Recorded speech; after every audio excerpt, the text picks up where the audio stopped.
Sometimes you got to get back to your roots. Remember where it all started. Is it all a fever dream? NASCAR Thunder 2000. Our goal was simple. Make it authentic.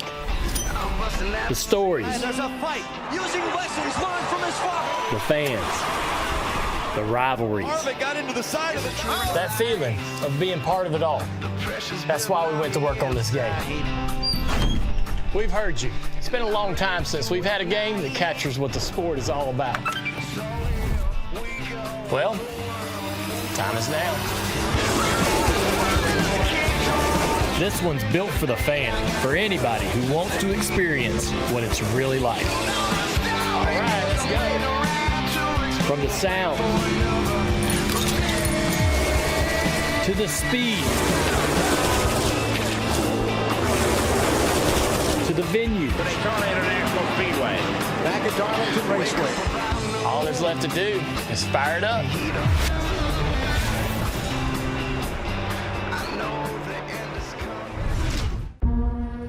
Racing isn't just a game. It's a way of life. Every lap, every moment. Practice is about consistency. Winning doesn't come easy. Yo! My turn, Bubba. Feel the road. Own the race. Logitech G wheels and pedals available now on Amazon.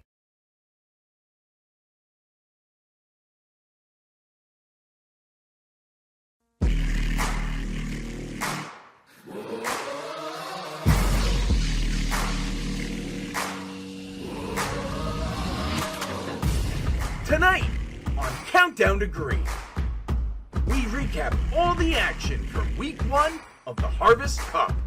The crew gets you ready for the semifinals and final round. And we have wheels to give away with Logitech G. All of that and more coming up on Countdown to Green.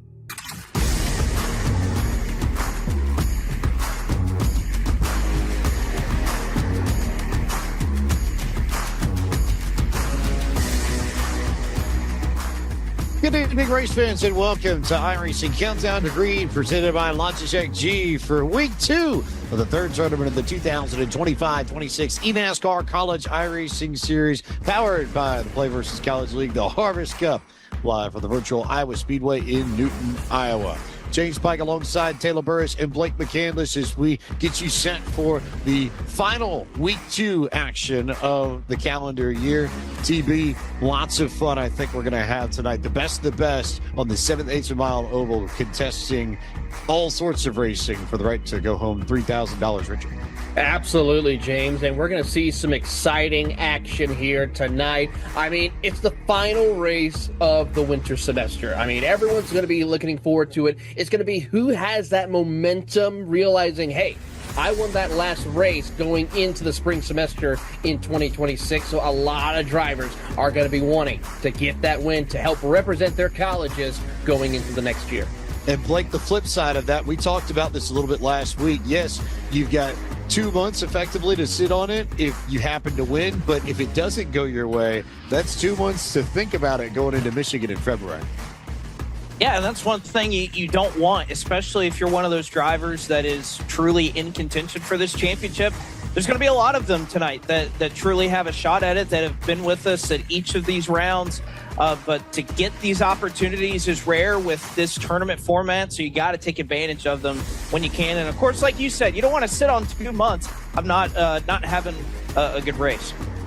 A reminder, before we get going with tonight's proceedings, that the iRacing Black Friday sale is on now. iRacing.com/Black Friday, the place you need to head to get 25% off of membership renewals and 50% off of new memberships. That runs now through December 2nd. It is the biggest membership sale of the year. It is always when I re-up my membership when I'm in need. And Blake and Taylor, I'm sure you all have your own experiences to back me up with that on the Black Friday sale. Absolutely. I renewed my membership. I'm set to go as well, and it's all thanks to the iRacing Black Friday sales. You can check that out at iRacing.com/ Black Friday. Another reminder that NASCAR 25 is now available for Xbox Series X and Series S and the PlayStation 5 and now Steam. And the Gold Edition features the full base game and the Season Pass, which includes a variety of in-game currency and bonuses, as well as 3 DLC packs offering over 230 paint schemes and fire suits. We got a new one of those earlier this week, so a whole host and litany of schemes that you can check out if you want to, and you can visit NASCAR25.com for more information and more news to get yourself acquainted with the world of NASCAR 25. Been a lot of fun the first few months. I've had the chance to play it a good bit when we're not broadcasting races, and really have enjoyed my experiences across the world. Another reminder for you all that if you participate in one of the time attacks that are used to qualify drivers for the College Series, you will be registered automatically for a chance to win a Logitech G923 True Force racing wheel and pedal set for the Xbox or PC, as well as iRacing credits. Some more information and the full rules on that sweepstakes are available at pcl.gg/pages/eNASCAR. And if you're registered, you will be going home with an eNASCAR College iRacing Series dedicated t-shirt, regardless of whether or not you win the wheel. So prizes available for everybody, courtesy of our friends at PCL and Logitech G. Let's take a look at the schedule for the 2005-26 College Series and see where we've been, where we are, where we're going. Started in Charlotte, then to Daytona, Iowa tonight. Rounds out the fall, and in the spring, Michigan, Martinsville on an eNASCAR schedule for the first time in quite some time, maybe ever, and then Homestead, Miami to close out the season.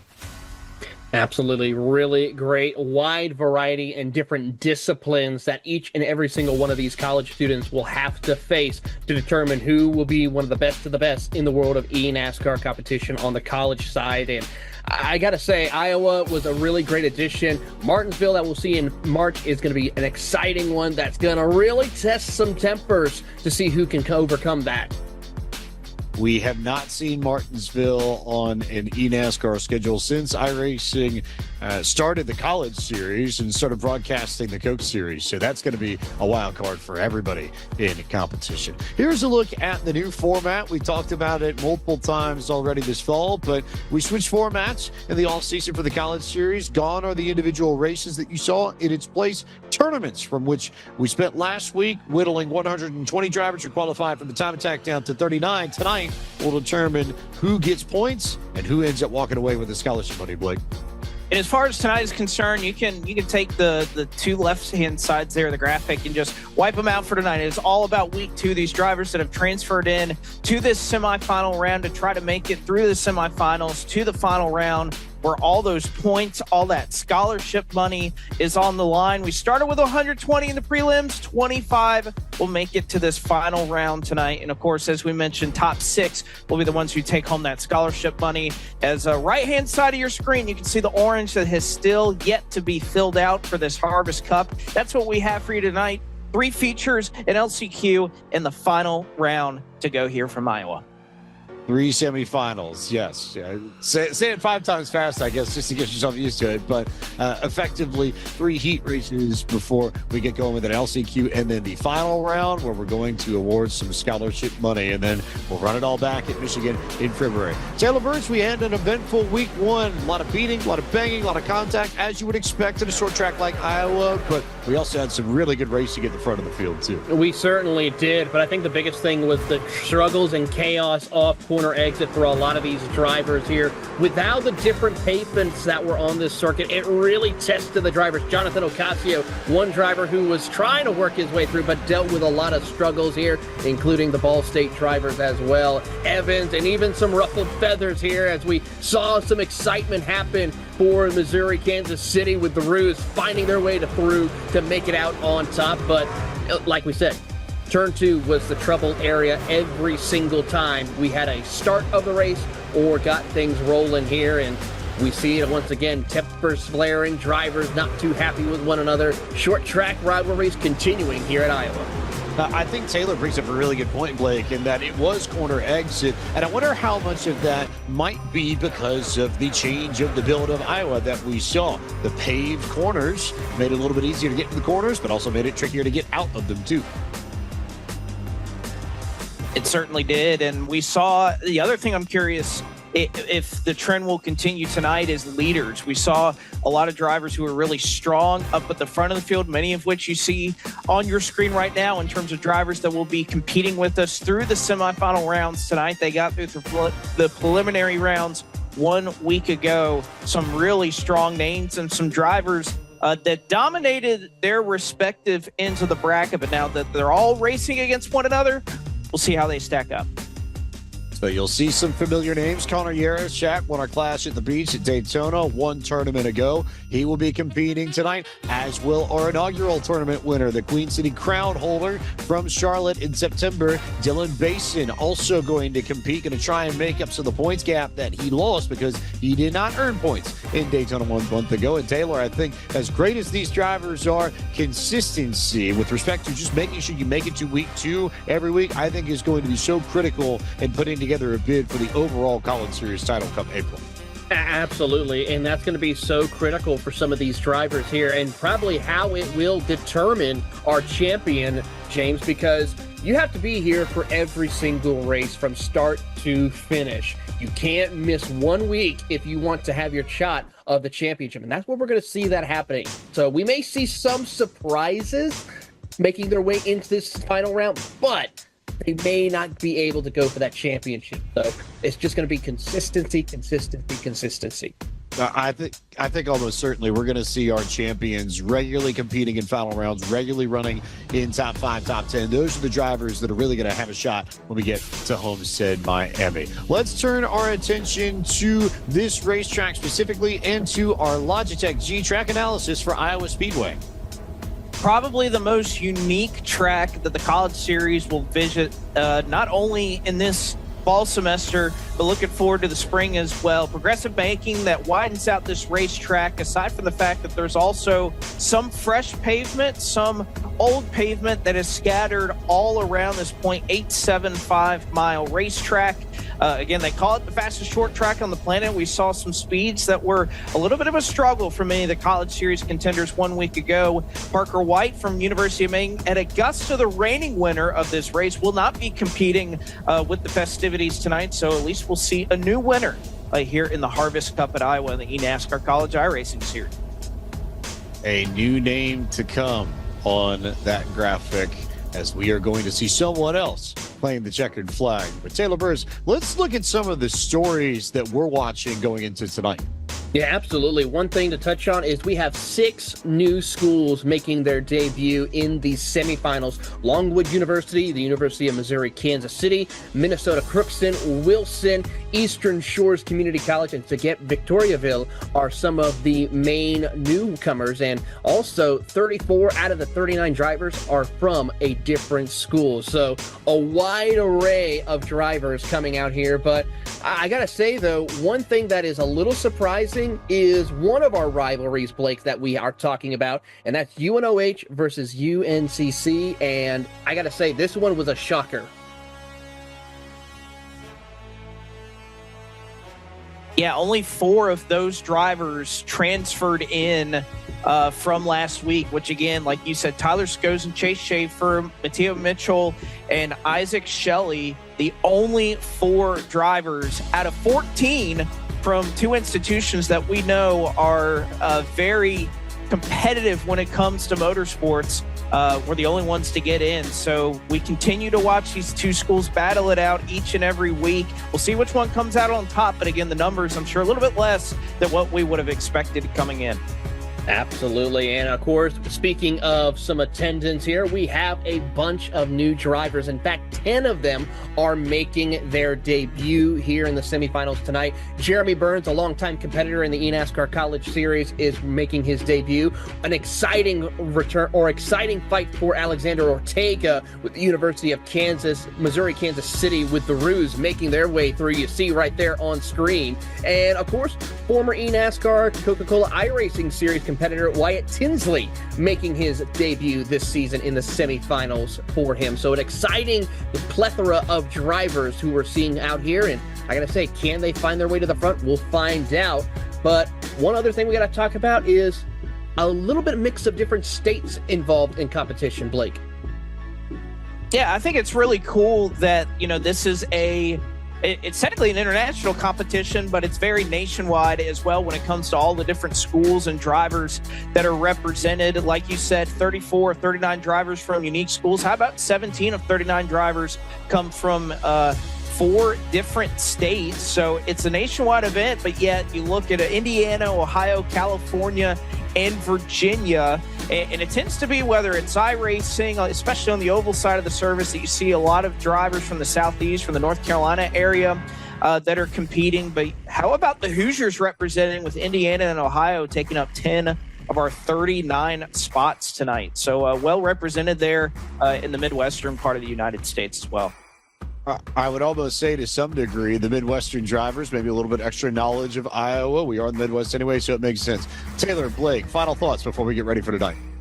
It's all going to be about who can control the action in the front of the field. Clean air is going to be king for sure tonight. And I got to say, Blake, it's going to be exciting who survives. I was about to say, they're going on right now. Qualifying is important. Let's see who comes out on top. That's it for iRacing Countdown to Green, presented by Logitech G. We'll take a break, and then week 2 of the Harvest Cup from Iowa is next.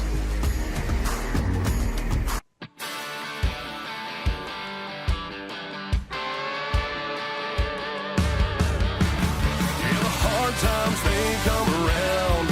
Can't let them bring you down. 'Cause you're either living life or letting it pass by.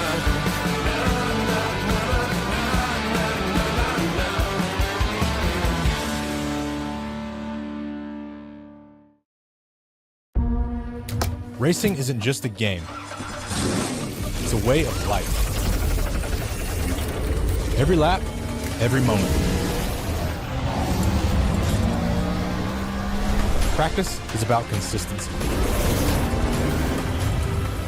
Winning doesn't come easy. Yo! My turn, Bubba. Feel the road. Own the race. Logitech G wheels and pedals, available now on Amazon.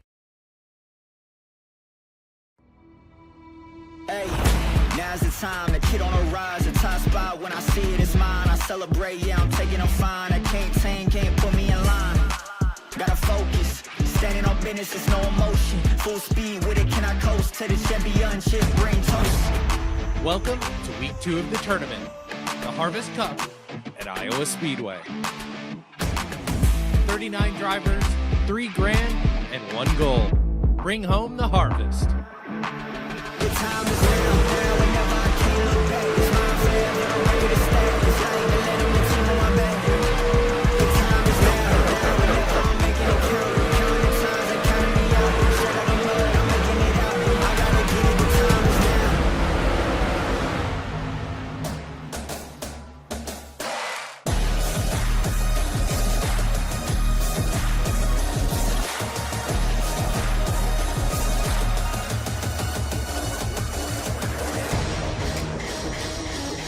Good evening, race fans, and welcome to iRacing's coverage of Week 2 for the 3rd tournament in the 2025-26 eNASCAR College iRacing Series, powered by the Play vs. College League, the Harvest Cup, live from the virtual Iowa Speedway in Newton, Iowa.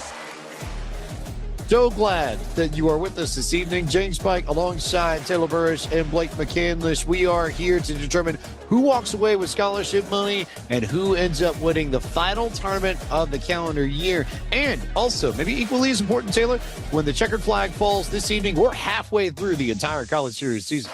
Absolutely. That's going to be an exciting thing to think about here as we see who has that momentum going into the spring semester next year. And it's always great to see that for some of these drivers, as well as for some of these colleges. You know, you get to have that little extra like, hey, I won the last race going into the spring semester. So see if you can top that and continue that momentum going into 2026. I think also, Blake, as we look at what may end up being once we wrap up this evening, I think we're also going to have a decent picture as to who the real championship contenders are going into the final 3 races of the season at Michigan, Martinsville, and Homestead. Well, again, you think this is about the halfway point in the season right here at Iowa tonight. So you'd imagine in a 6-race campaign, that's where you're going to see your stars start to emerge and separate themselves, especially considering that just getting to these final rounds are so difficult. So we'll see the drivers that are not only capable of doing that, but also performing well when the opportunity presents itself. As we look to the spring semester, Michigan, Martinsville, and Homestead Miami Speedway, 2 very distinct, different racetracks. But Iowa, you could say the same for what we were treated to last week and what we're going to be treated to tonight. This is the format that we have been running with in 2025, and we will carry it over into 2026. A new format for the College Series. Gone are the individual races, Taylor Burris. In its place, tournaments. Absolutely. Some very exciting tournament plans that we have going on. We're going to focus, though, on week 2. We have already confirmed our 39 drivers last week, so now it's time to determine them through some semifinals, a semifinal LCQ, and then, of course, the finale. We'll take those 39, make it 25, where the top 6 will earn scholarship money. The winner, about $3,000 richer in scholarship money. $3,000 richer in scholarship money. This is a look at the bracket format. If you were going to lay it out sort of tournament style, this is what you'd see. Week 1, we dealt with that last week. 4 races within 3 different groups to whittle it down from 120 to 39. Tonight, we have 3 semifinals, a last chance qualifier, and then the final round where the best 25 drivers in this tournament will go head to head, and they will race for the opportunity to claim the Harvest Cup and the last tournament in this calendar year 2025. 3 more to come, of course, but bragging rights definitely on the line. Also a reminder, while we have a few moments before our first semifinal, that the iRacing Black Friday sale is going on now. If you go to iRacing.com/Black Friday, you can get 25% off of all early renewals and activations and 50% off of new memberships. It's the biggest membership sale of the year. It's when I re-up my membership. It's when Taylor re-ups his membership. Blake, I would assume you're probably also in that bucket. And you can find out all the information you need on that at iRacing.com/Black Friday. Easiest way to do that. And if you really want to save some money, Blake, get the 2-year. Don't even have to think about it. Don't even worry about it. Make sure you cover yourself all the way and you're good. I was checking. I think I'm getting to like 27 now at this point, maybe more than that. So you can cover yourself for a long, long time in this sale. Well, I was about to say, this is, I do it every other year just because of that. I get, the 2-year membership, and I do it every other year, pretty much for every Black Friday sale. So you're exactly right. It's best time of the year to do it. And, like you say, you can get covered for a while. You can even build that even further if you want to as well. Also, if you want to scan the QR code on your screen, you can visit pcl.gg/pages/eNASCAR for more information about the eNASCAR College iRacing Series. You can register for the time and tax, learn more information, and have your crack at the $60,000 scholarship prize pool, all on the PCL website. It is now time for us to bring you all the first grid of the evening. This will be for semifinal number 1. And it will kick off week 2 of the Harvest Cup. We take a look at our big tournament board. We show you where we are on said board. The white blinking box is what you'll want to follow all evening long. That's where we begin our campaign this evening, and we start off with the University of Calgary's Connor Yarashak, who set the fast time with a 22.720 in qualifying. He's joined to his outside by Michigan's Matthews Wack. Daniel Falkingham, former winner in this series, representing the University of Maine at Machias, starts third. To his outside, a former round 1 and round 2 winner this year, Carson Bowers, representing the Purdue Boilermakers, starts fourth. AJ Hyder from St. John's River State College rolls off from the 5th position this evening. 6th on the grid is Purdue University in Indianapolis' Jacob Bradley. Moving on into row number 4 is Isaac Shelley from the University of Northwestern Ohio, with Mick Gringus from Cegepp de Victoriaville in row 4. Wyatt Thompson from Wilson Community College will be in row 5, and Mario Miranda rounds out your top 10 from the University of Oklahoma. Row 6 will find Tyler Skozin from the University of Northwestern Ohio. Alongside him, Purdue University in Indianapolis, Noah Hindley.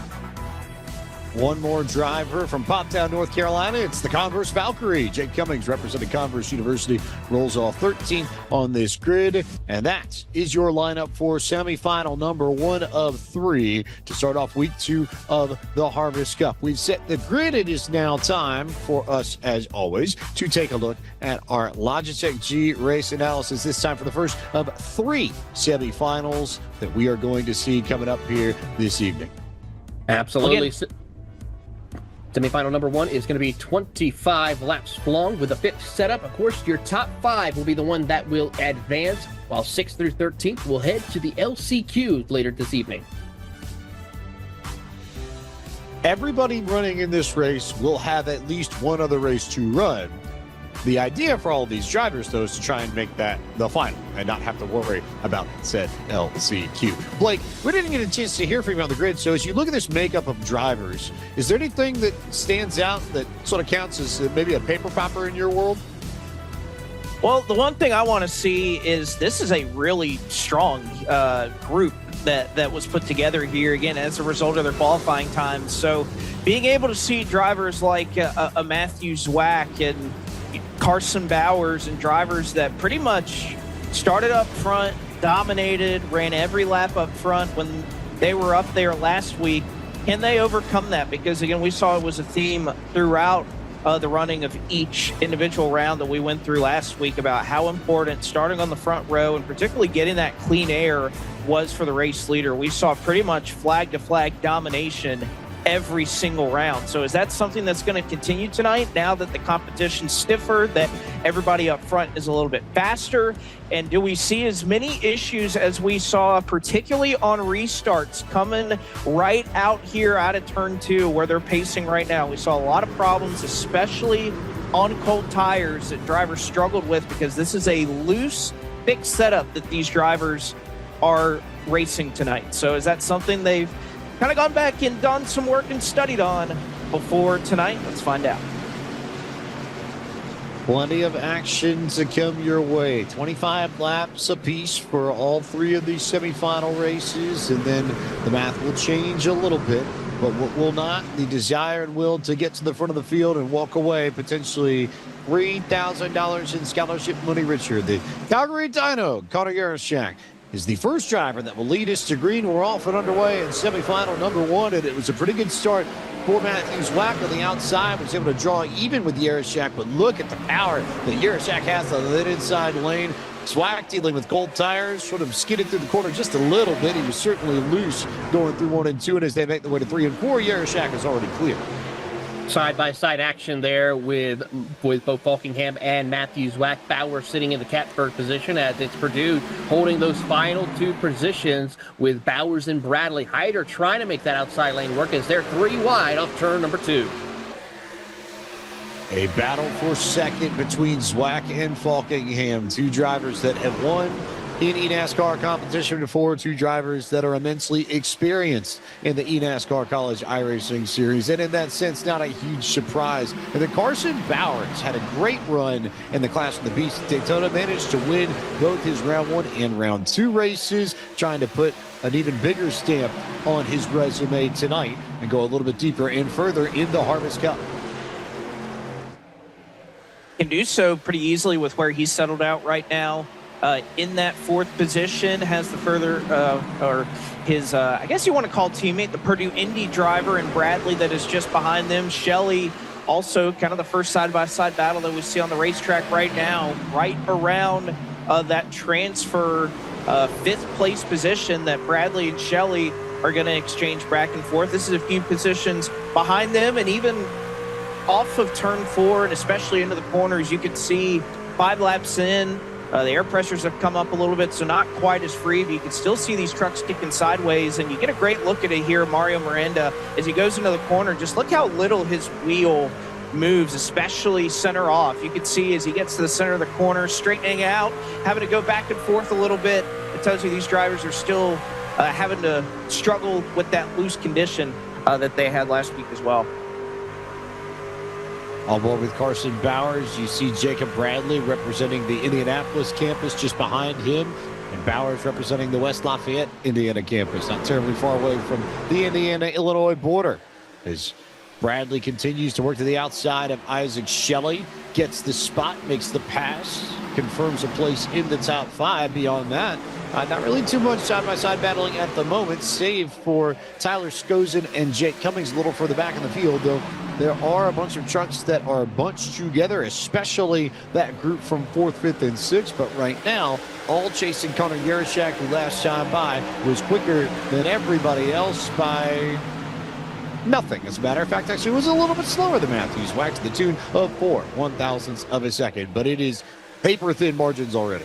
Absolutely, as we now have a battle for the transfer position between Bradley and Shelley. Shelley will go down to the bottom of the racetrack, tries to see if he can slide up, but just there, Bradley powers his way back around the outside to try and at least keep him pinched down to the bottom of the racetrack, but Shelley gets the run that he needs, and he will move into the 5th spot as we are approaching 9 laps completed. You ride on board with Jake Cummings from Converse University as he is trying to work his way through. He is quite a ways back outside of the top 10 right now for him as he is just trying to settle in, but he has got to be careful because he is running out of time.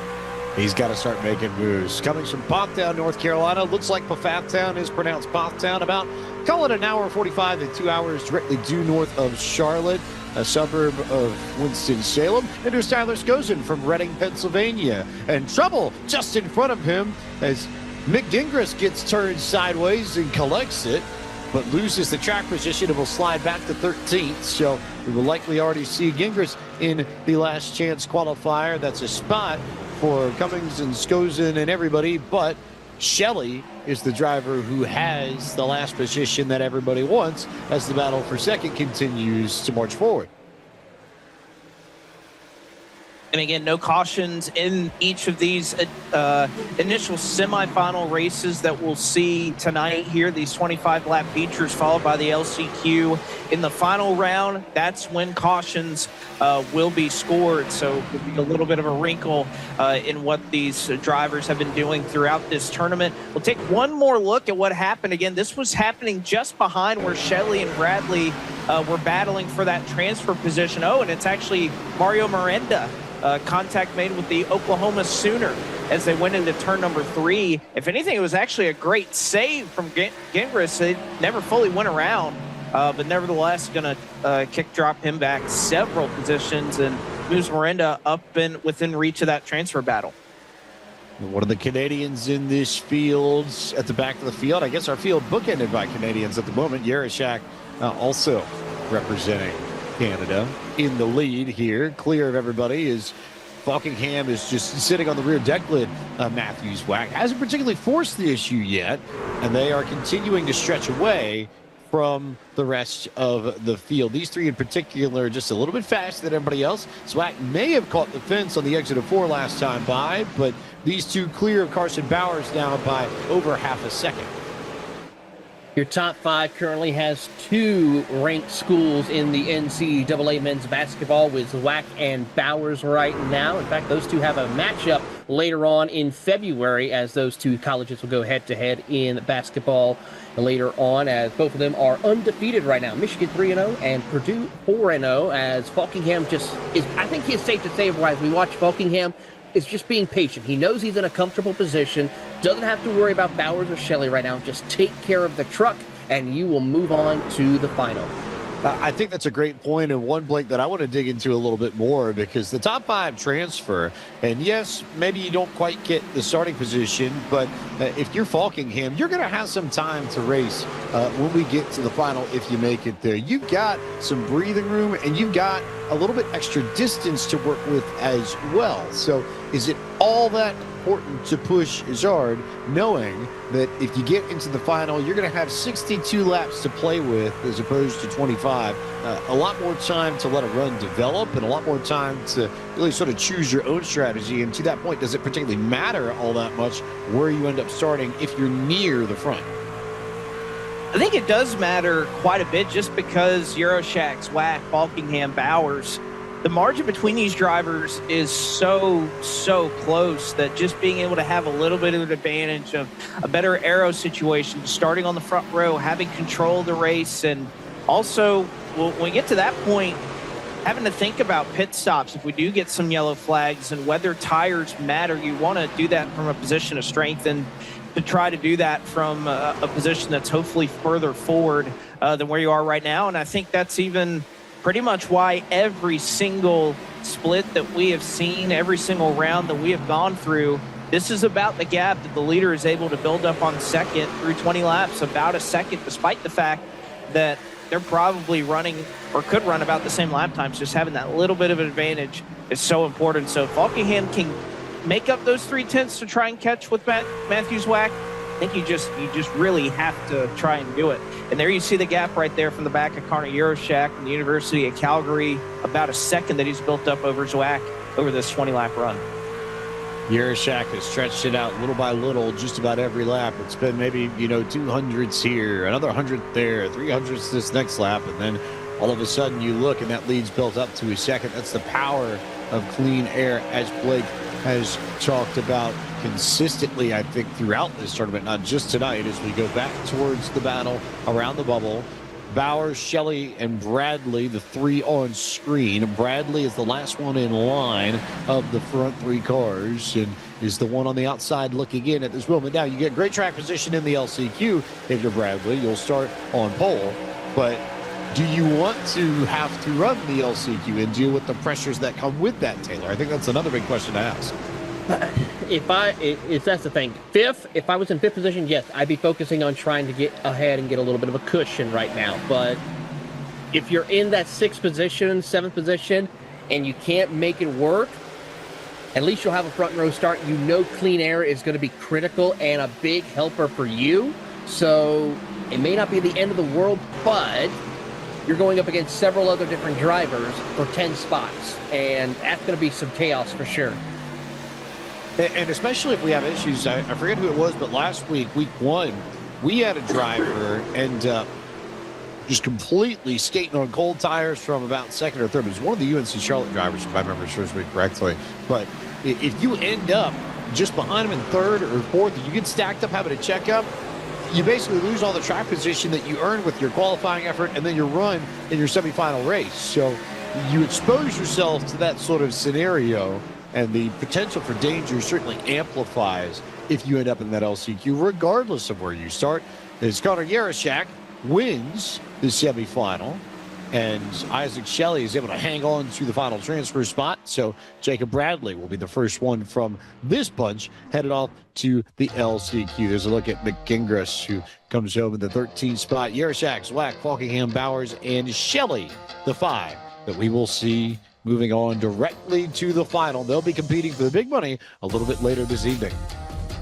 Absolutely, and the rest of the field coming across, those are the ones that will have to fight it out for those 10 positions in that LCQ. Tough break for Gringus, Thompson, and Hyder. Contact there that caught up Hyder and Gingras. They were swept up in the incident, the lone, I guess, half an incident that we had in that semifinal.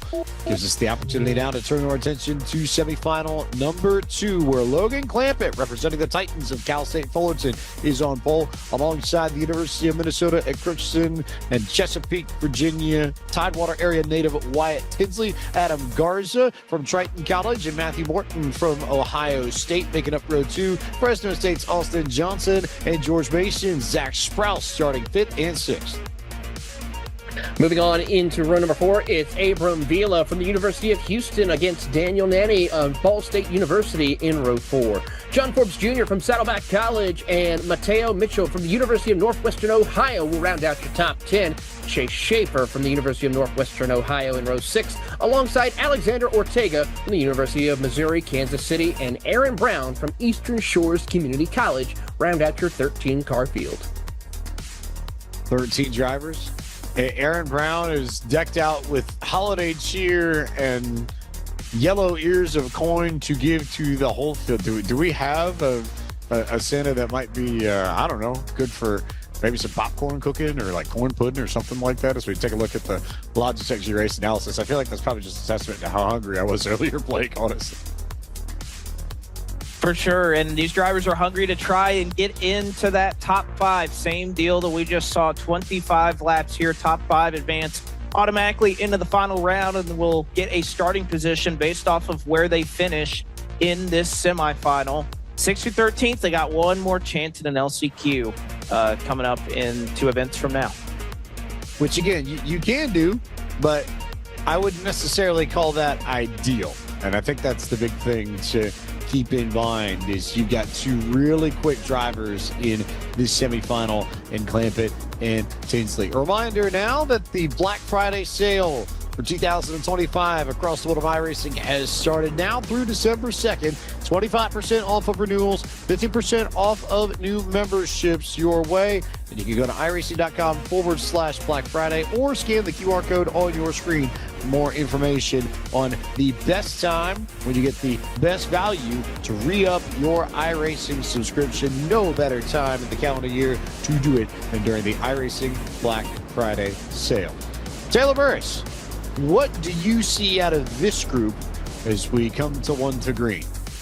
Well, I got to say here, this group might be a little bit more exciting, I have to say here. We got a couple of drivers that are really going to take the fight. I know with Logan Clampett, he's going to try everything he can with that fresh, clean air to help him pull away from the competition.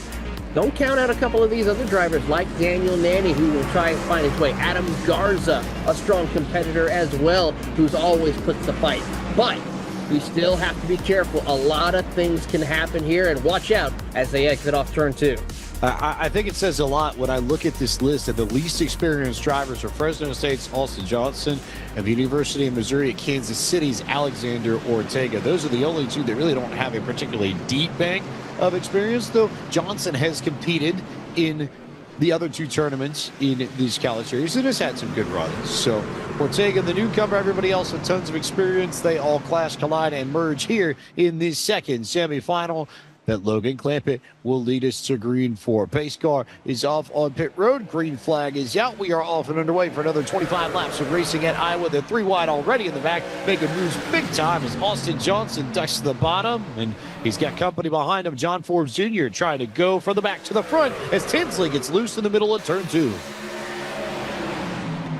How about this 3 wide a little further back there as they work their way through. Sprouse trying to find his way up through the footing and does so as he tries to get around Matthew Morton. A couple of trucks scrape the outside wall. That's going to cause some problem as Wyatt Tinsley falls like a rock to the back here. Tough break for him after touching the wall off turn number 4.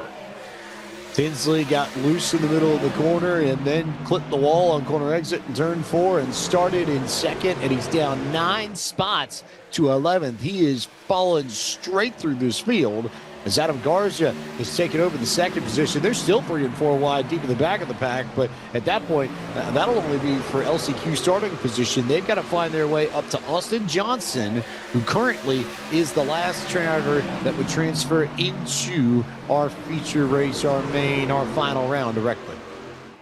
Well, and what were we talking about at the beginning of the night, right off the top of the board? In Countdown to Green, the rivalry between Charlotte and UNOH, and right now Schaefer and Mitchell, they got a lot of work to do to not only try to transfer in, but to try and improve their starting position for what may be a potential bid in the LCQ. Also, with Wyatt Tinsley in the position that he's in, you have to wonder, he got squeezed in the outside wall, and we saw it a lot last week, that any amount of damage that you got severely hindered you in the handling of the truck. Is now they're going to go 3 wide with Eastern Shore's Aaron Brown. We saw him getting prepared, but I'm not sure if they were prepared to try and go 3 wide here to try and not be last of these 13, but Brown just not able to carry that momentum through 3 and 4, and very quickly he'll get swallowed up by a couple of UNOH competitors. You can see Brown, he thought about potentially crossing over one of those UNOH trucks coming out of 4, and then decided he didn't have a big enough run, so he tucked in line behind him, and now he's stuck in the 13th position. Is Matthew Morton, representing Ohio State, currently in the 3rd spot on the racetrack. You get a good look off his rear deck lid to Zach Sprouse, who by the stopwatch is about 3/10 back of Morton. Austin Johnson now beginning to put pressure on Sprouse to try and move Sprouse back into the last transfer spot. The 3rd truck in line, the first one on the outside looking in as it stands, Ball State's Daniel Natick. the #1 ranked The Ohio State, as we go on board with Zach Sprouse there with George Mason University. And the Patriots trying to hold on here as he has to hold off Fresno State with Austin Johnson, who's just trying to see if he can look his way, get that extra cushion like we touched on from his competitors, because Daniel Nanny and John Forbes Jr. are two of the heavy hitters that are trying to make sure they have a chance to move on to the finals. I wouldn't be surprised if Johnson, in a handful of laps, maybe pushes the issue a little bit more, because Nanny is far, far quicker. The difference was a half a tenth between Johnson and Nanny was the faster of those two trucks last time by. So if you're Johnson, at some point, you might need to start making a move here, and here we see it. Johnson looking to the inside of Zach Sprouse. Got a good run off of 4, going to try and roll momentum on the bottom and get back to the gas a little bit quicker. Try and stay alongside Zach Sprouse. We can't do it down the back straightaway, but the opportunity may still be there. And instead, it is Sprouse who closes the door on Johnson, and Nanny continues to creep that much closer to this battle.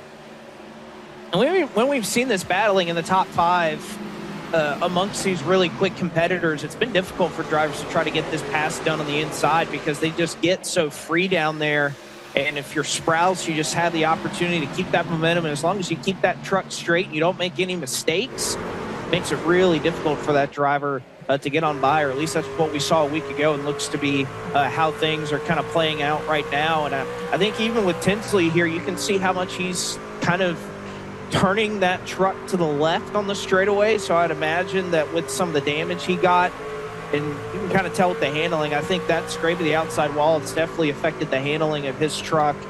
He's turning left to go, or turning a different direction to kind of go down the straightaway. You can even see the way he's gripping the wheel a little bit different than I'm sure than what he's used to. So struggling right now with that damage, and trying to see if there's a little bit of tire difference here at the end of that run where he can make up those spots. A little bit, but in 25 laps, there's not that much tire difference, Silverburst, and that's the problem here, that this is more of a sprint. If our finals a little bit later are more of the marathon, this is not that. This is get to the front as fast as you can, try and make it, try and hang on to the car. Is believe that might have been, yep, that was Wyatt Tinsley, who got very, very loose and sideways out of turn 4. So Tinsley's going to have his work cut out for him in the LCQ, almost certainly. But as it stands, 12 laps to go. Clampen's ahead by now a second over Garza, who's ahead of Morton by just about the same amount. And then Zach Sprouse and Austin Johnson. We talked a little bit about this last week. Alexander Ortega representing the University of Missouri at Kansas City. Their mascot, officially, it's the Rouge, but as we turn into turn 3, that is a kangaroo on Alexander Ortega's deck lid. And I think that is surely a front runner for one of the most creative mascots we've seen in the college series so far this season. Absolutely, and it's a great group here, and I gotta say, they are trying to get themselves going in their basketball tournament currently right now, and they got a little bit of work to do, but a lot of great things still to come. They have their volleyball tournament going on as well. They actually go up against TCU coming up here pretty soon in men's basketball, as they are currently 1-3. So hopefully with a little bit of momentum on the side of Alexander Ortega, they can turn around and try to pick up a win against TCU. Let's also not forget that kangaroo's got a pretty stylish sweater on there too. Almost looks sort of rugby style. As we now turn our attention to Mateo Mitchell out of Maynard, Massachusetts, racing as one of the 4 drivers that made it to week 2 from the University of Northwestern Ohio. This is the battle for 10th on the racetrack, trying to take the spot from the University of Houston's Abraham Vila. Mitchell utilizing a lot of patience right now, just kind of looking for a little bit of clean air. And we talked about him and his fellow schoolmate kind of battling for 13th at one point. They've kind of slowly but surely improved their position. Probably not going to be enough to try and get in that top 5 without some help. And if anything, speaking of that top 5, how about Johnson, who has taken the fight to Sprouse there for a couple of laps, backed it down, and is trying to work back to that 4th position. Johnson has control of it now, but it's Nanny who now chases down Johnson, which would be for that final spot in that top 5. Let's also not forget that Zach Sprouse is right there in part of this too, and if anything happens to Sprouse, then That would give Johnson, that could give Nanny, that could give Forbes the opportunity as well. One small slip up, and we've seen that consistently in this tournament, Taylor Burris. It threw me off a little bit. Iowa was a track that, in my experience, I'd seen a lot of drivers have trouble getting into the corner. With the new pavement, that's flipped entirely. It's no longer corner entry that's been the issue. It's corner exit that has tripped up a lot of the drivers both weeks. Yeah, absolutely. It's because of that fresh pavement that's there on the bottom of the racetrack that causes issues. And like you said, the older format, the older layout, it was due to the fact of having to deal with all the bumps, especially coming into the corner, as we are seeing some side-by-side action between Sprouse and Johnson as he tries to hold on and work his way around to get that little extra cushion for him, and he's working that outside lane pretty well. Austin Johnson trying to get his way around Zach Sprouse. These two have been battling for position just about the entirety of the semifinal. And Johnson with a good drive off the corner. Is that going to be enough to finalize the pass and get the spot? Yes, it will. Austin Johnson finally makes the move on Zach Sprouse to go up to fourth. So Sprouse now the driver on the bubble. Nanny, the next driver in line. How quick is Nanny? How much tire has Nanny burned up trying to get to Zach Sprouse? And if Nanny has, would that leave an opportunity for John Forbes Jr. or Alexander Ortega or somebody else? Who knows? Sprouse is definitely struggling a little bit with the handling of the car. He's standing on the gas pedal and getting back to it really quick. Coming out of 4, I've seen the rear end try to step out from behind him a little bit, and he's just hanging on, having to sort of pull himself back to the throttle. But that leaves you in a very precarious position, because if you gas it up too much and whip the rear end of your truck around, then you get off the corner completely sideways. You have to gather it back up. You lose track position, and in Sprouse's case, that could be an automatic ticket to the LCQ. So he has to be careful here in this last lap.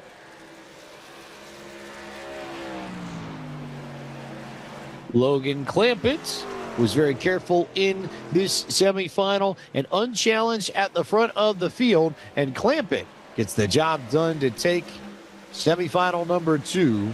And Sprouse is indeed able to hang on. So Zach Sprouse, representing the Patriots of George Mason University, is going to the final. Wyatt Tinsley, the final driver to finish in this semifinal, off to the LCQ. Clampett is joined to the final by Garza, Morton, Johnson, and Sprouse. Everyone from Nanny on back is LCQ bound here in week 2 of the Harvest Cup.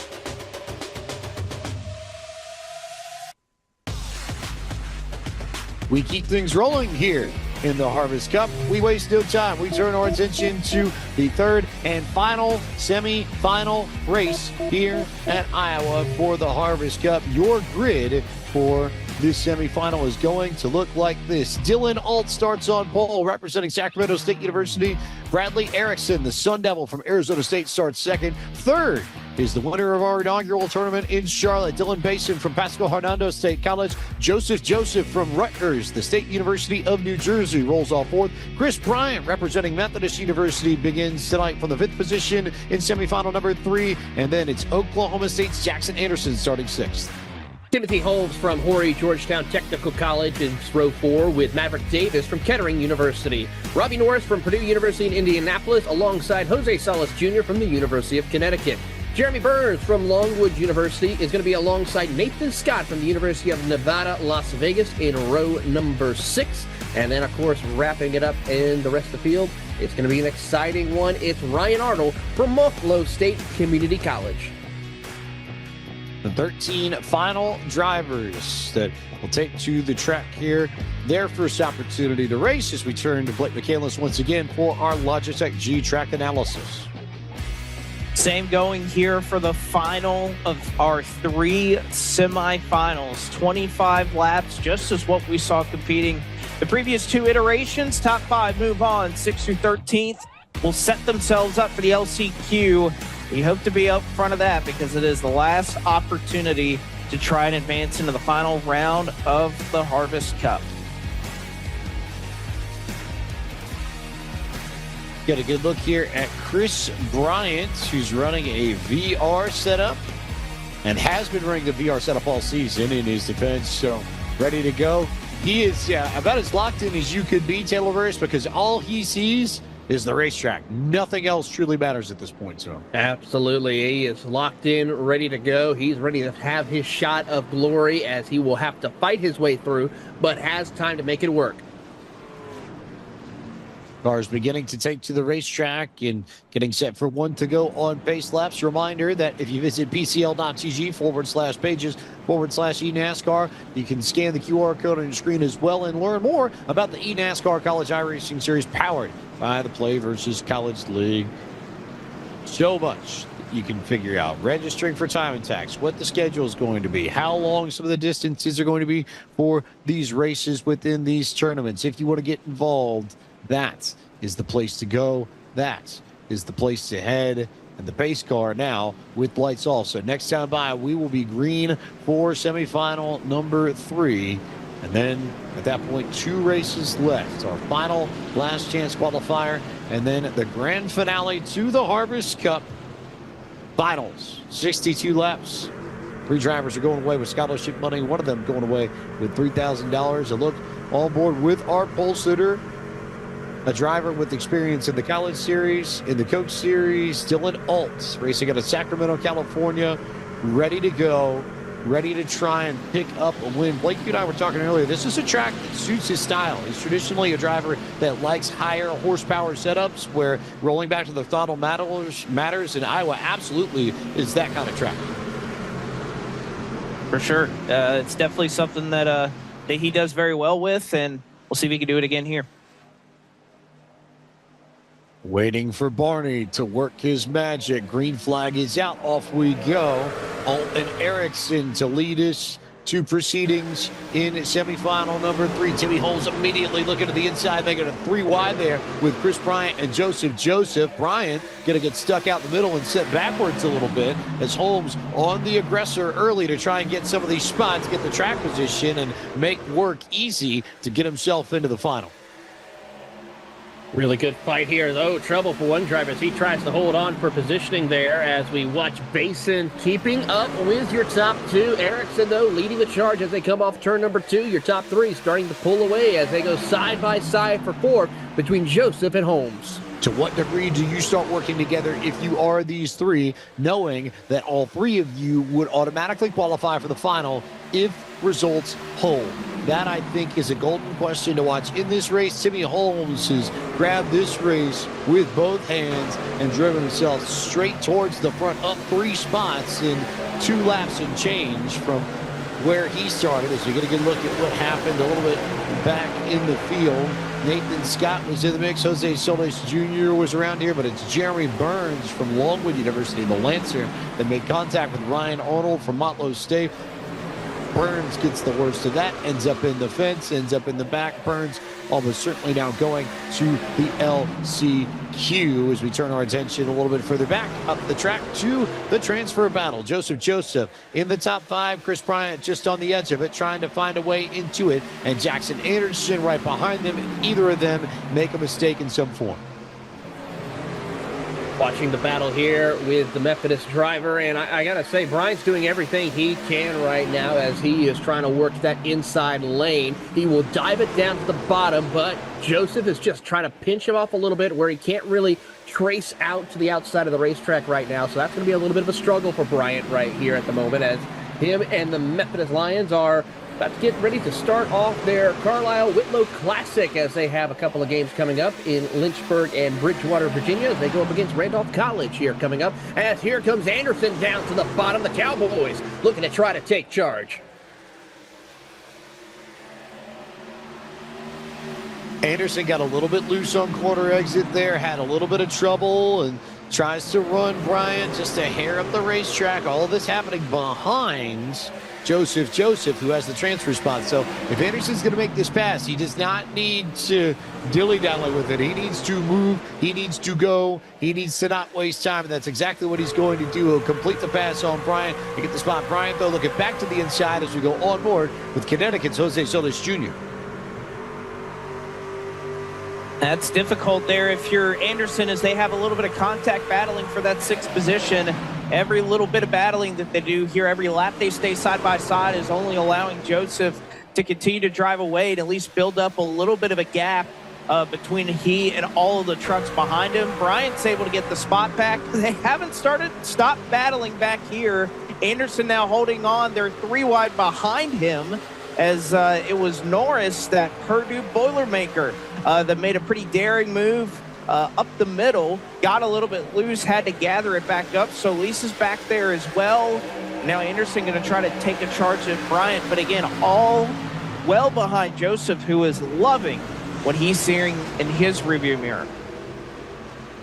Joseph will take this because Joseph is now clear of Chris Bryant by about 0.3 of a second. There is a gap that is starting to develop between Joseph and Bryant for the final transfer position. Nate Scott and Solis Jr. fighting for 8th isn't necessarily helping this group either. They're spreading out some of the air that could be shared, some of the draft that could be had by these trucks a little bit further back. And so I think sort of same idea here.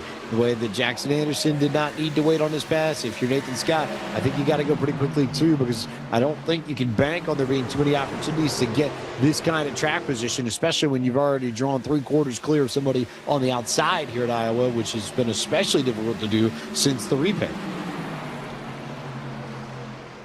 Really good battles here, right there at the cusp of the edge of the transfer position right now, as Scott is trying everything he can with UNLV, trying to work his way up through the running order, but so far everyone's just single file. That's not good enough, though. You got to try to start going different lanes, trying something out, because you're running out of options as we go on board with Bradley Erickson, who, with that clean air, has checked out on the competition, going ahead of Dylan Alt significantly. I was about to say, if there's one driver that doesn't need to worry about checking out, it's this one. Bradley Erickson is gone to the tune of just under a full second ahead of Dylan Alt, and then Basin, and then Timmy Holmes, who are checked up right on the rear deck lid just about of Alt. And then Joseph, who got up to the 5th spot and has just hung on there and done a very nice job of being very calm, cool, collected, and composed in a pressure cooker that is the eNASCAR College iRacing Series. Here are Alt and Basin. Battle of the Dylans, I suppose, as they work their way into turn 1. Between the two of them, Basin was 0.02 of a second quicker. It was a 76 to a 74 last time by. So Basin maybe with the slightly faster truck, but again, Blake, I think you get to dirty air with these trucks, it ends up being a massive, great equalizer for most of this field. Well, and I think you can see that in what Ericsson's been able to do up front. Again, just give credit that back on the restart on lap 1, he was able to start alongside Dylan Alt, who had the pole, and Alt cannot get the race lead. You can see how that's playing out right now, and I think speaking to how important, as we get in towards these final rounds, how important these restarts are going to be, especially the fact, again, we're going to be throwing yellows once we get to the final round of this Harvest Cup. So there may be a couple of times where you have to know which lane you're in, how to roll it, how to get that good restart, as this is a battle. And now a half spin for the transfer. It was Joseph's. Then Bryant took control. Now it's Anderson who's in that 5th position. This is going to be an amazing battle for the transfer spot now. Joseph loses the track position and falls back in this battle by about a second. We'll see what kind of damage he did to the tires. But now look at how tight it is between these three. Anderson, Bryant, and Nathan Scott from the University of Nevada at Las Vegas. All kinds of action to be had between these three, I think, in the final 10 laps. Here's a look at what happened between Bryant and Joseph coming out of turn 2 last time by. Right there, you see the contact, as I hate to say it like this, but probably Bryant got tired of getting pinched down, washed up the track a little bit, and just gave that nudge. We know the chrome horn's going to come out a little bit here for some of these drivers. They know they have to try and fight for every single spot when you're on the outside looking in, and now it's going to be a matter of seeing how it all plays out as Basin looks to the inside. He wants to get that 2nd position. Don't know why he's really battling too much. There's no points on the line. It's not really going to help your starting position. It's just going to make sure you possibly draw in other competitors that could possibly get you out of this semifinal and put you in the LCQ. Battle of the Dylans in week 2 here. Right up on top of each other. Alt has the track position. Basin has decent starting spot for the final, but every pass you make in the semifinals, Blake McCandless, is effectively worth 2 spots on the grid in the final, just with the way these shake out. So all the incentive in the world if you're Basin to try and get this spot, even if you're a little bit back of Ericsson, even if it might be too much to go and get the win. Yeah, very important. If anything, been really impressed with Dylan Basin, and he led wire to wire in his preliminary round events last week. Was really impressive, and even I know a couple of other drivers that took note of his performance last week. And also I think we got to get a nod to Timmy Holmes as well, who kind of took the opposite approach of, he didn't necessarily have the best qualifying effort to start things out at Iowa a week ago, and he had to kind of do some dirty work to try and get up to where he was in a position to advance and get himself to this week. And he also did a tremendous job, very methodically carving through the field, kind of an opposite approach of what we saw from these top 3 who didn't have it easy last week, but pretty much went out, qualified up front, and were able to execute their races. Holmes kind of did the opposite of that and raced his way up through the field. And even right now, Basin looking to build up enough of a run to perhaps take that second position away. And as you mentioned, several starting positions you improve in the final round that could come down for this second position. So Dylan Basin going to take the fight to Dylan Alt here with 1 lap to go in the semifinal. They come across the line. It is the last lap of semifinal number 3. Bradley Harrison is clear of this battle by 1.2 seconds. Big drive for Basin off the corner. Tried to clear Alt coming down the back straightaway. Alt had a good run on the outside, so nothing between them just yet. Here's Ericsson just ahead of this battle. The Arizona State Sun Devil will take this semifinal, and it is Dylan Basin from Pasco Hernando State College who was able to beat out Dylan Alt at the line and get seconds in this semifinal race. Jeremy Burns, the final finisher of it. But here's a look at your top 10, and we can tell you that Ericsson, Basin, Alt, Holmes, and Jackson Anderson are moving on directly into the finals. Everybody from Bryant on back going to take part in the LCQ that is going to start momentarily, including Maverick Davis, Ryan Arnold, Jeremy Burns. We will see all of them in this LCQ to determine who joins the 15 already lined up as part of the 25 that will take to the Iowa Speedway for the chance to win the Harvest Cup all right and outright, as we now turn our attention to the last chance qualifier. 2 races left here in this tournament and in the evening and in the calendar year for the College Series. A look at your grid. Jacob Bradley, Daniel Nanny from Purdue and Ball State, pair of Indiana drivers. We talked about that in pre-race. They make up the front row here. Absolutely, some great drivers here. As we move on to the next page, we have 2 University of Northwestern Ohio drivers of Tyler Skozin and Chase Schaefer. They got quite a bit of work to do, along with Alexander Ortega and the Ruse. Can they fight their way in for a chance to the finals? Back here on this third page, some drivers that, again, had some issues. Hyder involved in that incident. Joseph, who was in a transfer spot, got bumped out of the way. Can they recover for their respective schools? Try to get back up towards the front of the field. Going to be a long road to hoe to try to do it. There are some big names with some big ass here having to come from deep in this field to try and transfer. None bigger than former eNASCAR Coca-Cola iRacing Series winner Wyatt Tinsley, representing the University of Minnesota at Crookston. The Hampton, Virginia driver going to be rolling off from 23rd on this grid, deep in this field. Plenty of work to do as we turn our attention back to Taylor Burrison to our Logitech G race analysis for this last chance qualifier of the Harvest Cup.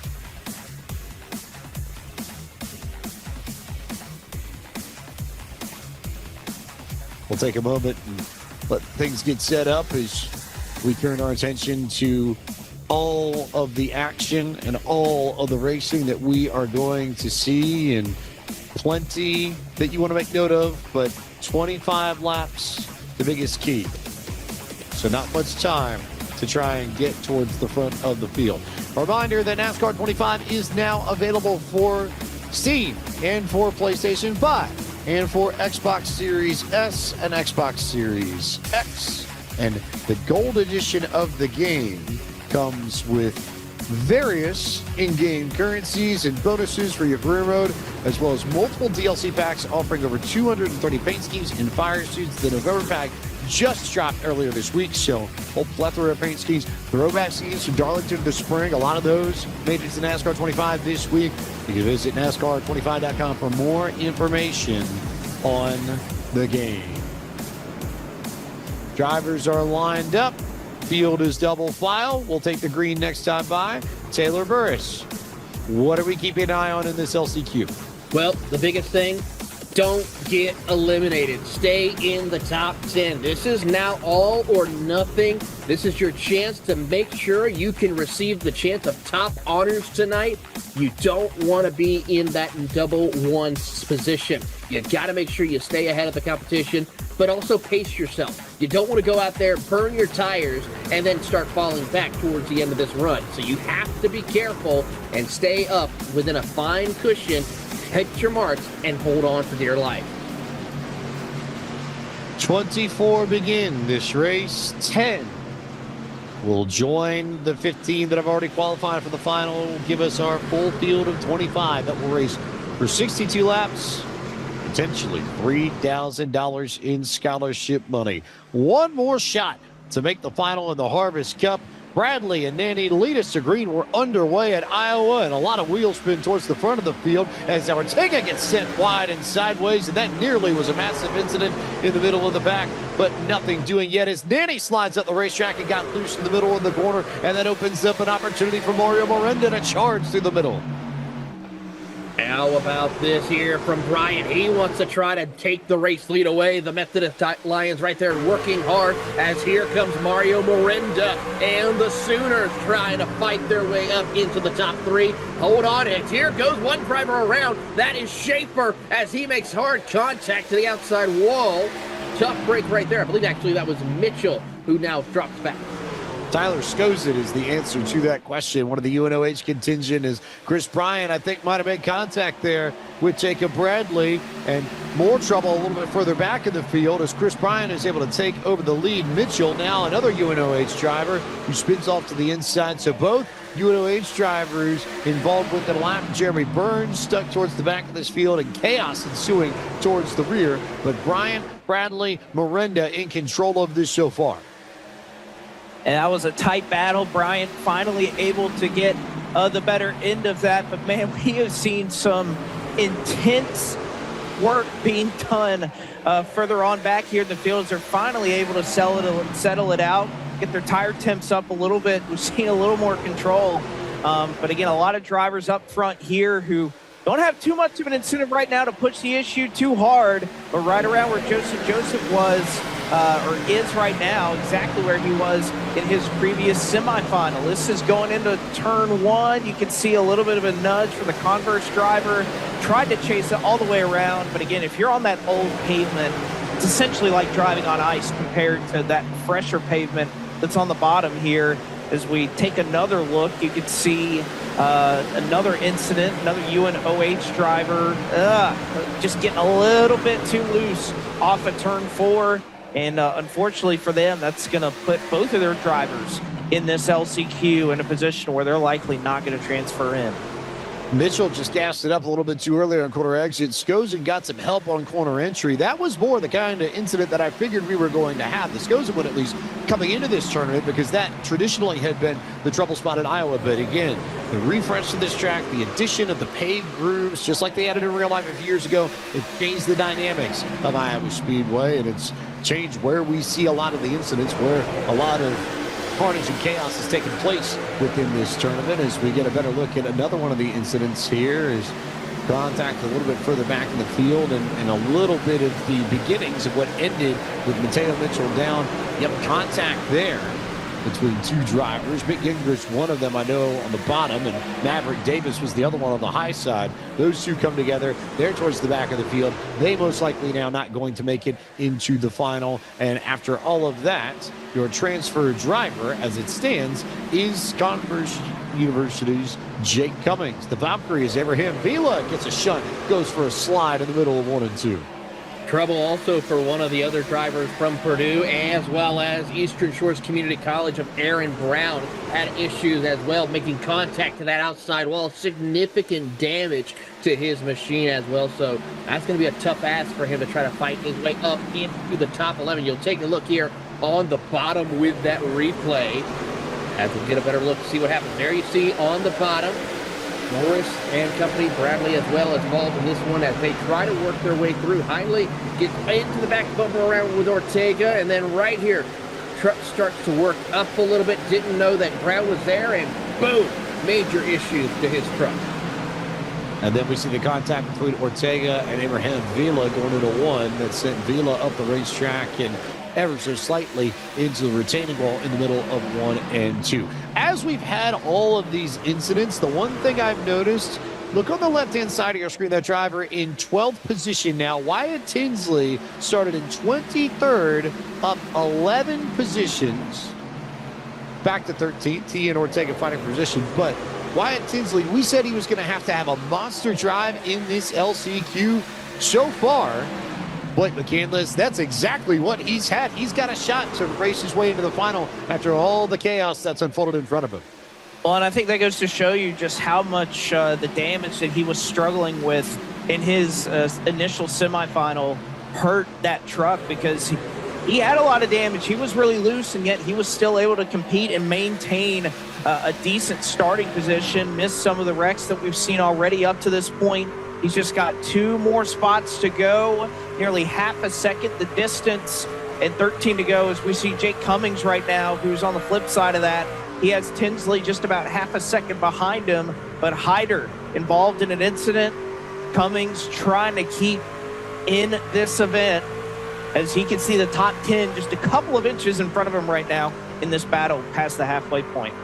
Got to get really tight, too, because if Hyder and Cummings start to work together, Joseph, John Forbes Jr., Chase Schaefer, they're all in a line. They're all pretty much right there and ready to make a move. Is trouble, it looks like, for Alexander Ortega, who slides down the running order. But Cummings now starting to lose it. That truck is not getting out of the corners as well as A.J. Hyder's. I wonder if Cummings might have pushed the tires a little bit too hard, too early, because Hyder is starting to open up a gap, and Cummings is starting to slide further back towards Tinsley. Yeah, the question is going to be, how well did he take care of his tires there towards this stage of the race? Those tires, if you really burn them quickly, it's going to go through, and you're going to see how far you're going to slide back here. So got to be careful with that. Don't want to overdo it. Want to try to just hug that white line as best you can through the middle of the corner and then work your way up to the top side of the racetrack. Meanwhile, further forward, Jacob Bradley, Mario Miranda in strong position to qualify, as are all Manny and Scott and Jose Solis and Shea Schaefer. And then you get to Forbes and Joseph and Hyder, and that's really where the fun begins. Chris Bryant has opened up a lead of about 0.8 of a second. Will go on board with Super Mario Miranda out of Tulsa, Oklahoma, trying to turn his truck into a Sooner Schooner. Get that thing a little bit closer to the front of this field. Boy, does he, like, I have a feeling if ever there'd be a time for the star to come out, for him to use that. If only we had that in iRacing, right?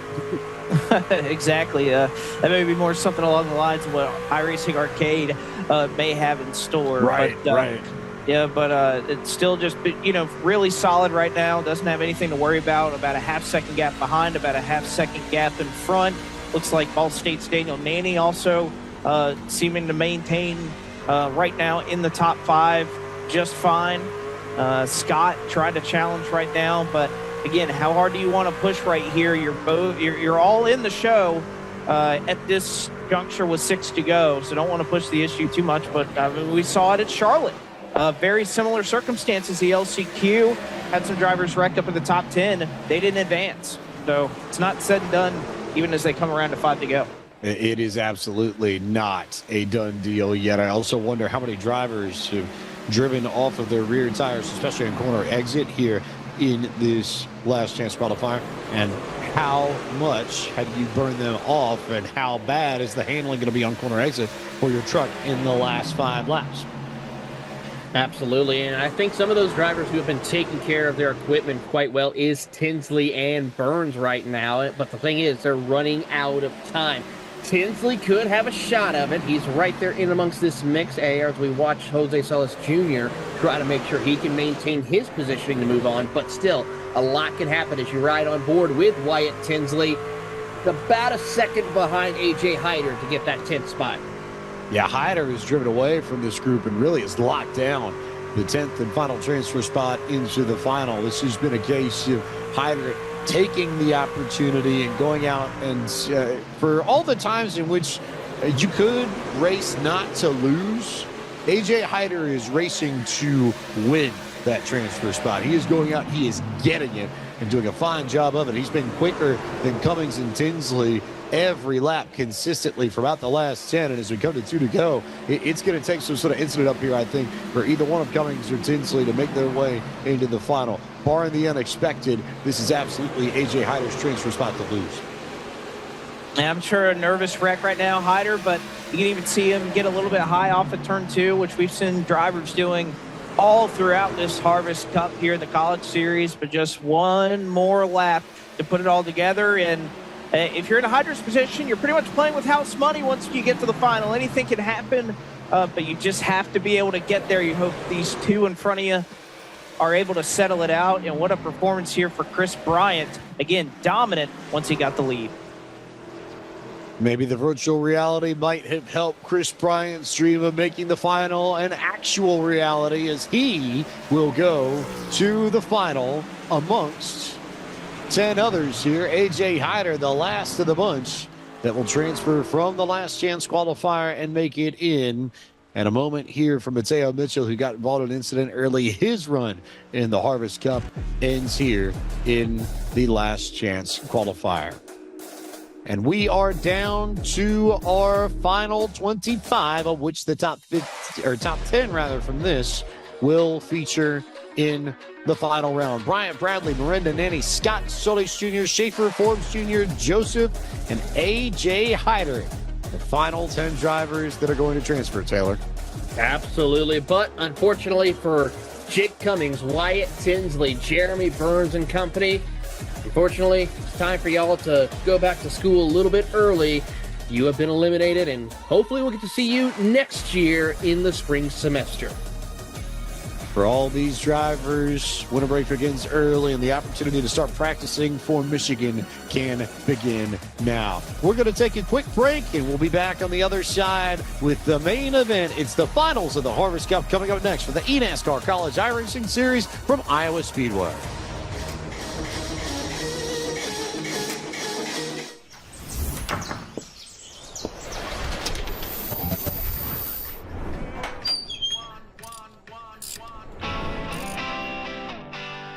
Sometimes you got to get back to your roots. Remember where it all started. Is it all a fever dream? NASCAR Thunder 2000. Our goal was simple: make it authentic. The stories, There's a fight using lessons learned from his father. the fans, the rivalries. Got into the side of the tree. That feeling of being part of it all. That's why we went to work on this game. We've heard you. It's been a long time since we've had a game that captures what the sport is all about. Well, time is now. This one's built for the fans, for anybody who wants to experience what it's really like. All right, let's go. From the sound to the speed to the venue, Daytona International Speedway. Back at Darlington Raceway. all there's left to do is fire it up.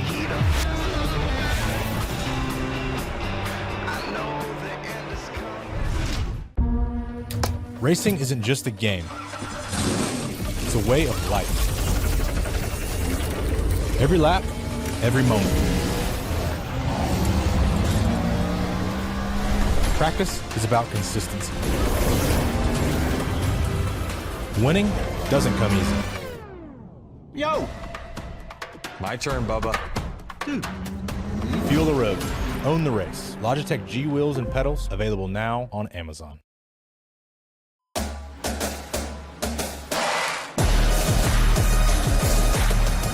This portion of the broadcast is brought to you by Logitech G. Through design, engineering, and a love of driving games, Logitech G takes racing simulation to another level. Logitech G, the official wheel and pedals of the eNASCAR College iRacing Series. And by Play vs. College League, the largest collegiate community bringing in the new era of esports for students across the country. Learn more at pcl.gg. And by NASCAR 25, available now on the PlayStation Store, Xbox Store, and on PC with Steam. For more information, visit NASCAR25.com. Welcome back to iRacing's coverage of the Harvest Cup tournament number 3 of the season for the eNASCAR College iRacing Series, powered by the Play vs. College League. Before we get going with tonight's finals, a reminder that registered drivers who compete at least one time attack event, compete in one time attack event, because reading is hard today and words are even harder. You'll be automatically entered for a chance to win a prize pack, including a Logitech G923 True Force racing wheel and pedal set for the Xbox or PC, and iRacing credits. More information and the full rulebook are available at pcl.gg/pages/eNASCAR. And if you enter your name in the hat, you are going away with an eNASCAR College iRacing Series t-shirt regardless. So you're at least getting a t-shirt. If you enter that, you could potentially end up with a wheel and pedal set of your own. Another reminder that if you visit iRacing.com/Black Friday between now and December 2nd, you'll get 50% off of all new memberships, 25% off of all renewals and reactivations. It's the biggest membership sale of the year for iRacing. It is the best time to re-up your iRacing membership. And you can do that again by visiting iRacing.com/Black Friday. Cannot stress enough, TV. This is the time of year to re-up your membership, because you get the best value when you do it during the Black Friday sale. That has been consistent for years within the iRacing community. Absolutely. And the fact is, due to the fact that even though Black Friday sale ends on December 2nd, it's also going to be right around the time when the new season as well is going to be happening here. We just got the developmental blog as well. A lot of cool stuff coming in season 1 of 2026 happening in December. It's going to be an exciting time. So much great content going to be coming our way and coming up in that December build. But that's a later problem. We turn our attention now to the main event. Here it is, the final round of the Harvest Cup for the eNASCAR College iRacing Series. Yerishak and Clampett and Erickson, the 3 drivers that won their semifinal races, and they start 1, 2, 3 on this grid. Absolutely great drivers. Dylan Payson, former winner, right there in the mix as we go to Daniel Valkingham at the University of Maine and Machias. The University of Maine and Machias was the last year's winner, of course. We saw with Parker White, Matthew Morton, the Ohio State University #1 ranked in college football team currently. See if they can go #1 here tonight, along with Dylan Ault, Carson Bowers, Austin Johnson, and Timothy Holmes. Back here, starting 13th and 14th, how about Isaac Shelley, Zach Sprouse? They had some great runs through their respective heats. Jackson Anderson and Chris Bryant, they also were very, very close. Bryant representing the first of the drivers that needed the LCQ to advance to this round. The rest of the drivers that you see were part of the LCQ battle. Manny, Scott, Silly, Schaefer, Forbes, Joseph, all had to race their way in, and AJ Hyder starting shotgun on the field. All of them part of that LCQ magic. All of them made their way through the crucible. All of them part of the final 25 drivers that had made it. Now, all drivers are going away with points towards the season-long standings for making it into week 2, but you're going to get more points by racing here as we look at our Logitech G race analysis for the final round of the Harvest Cup.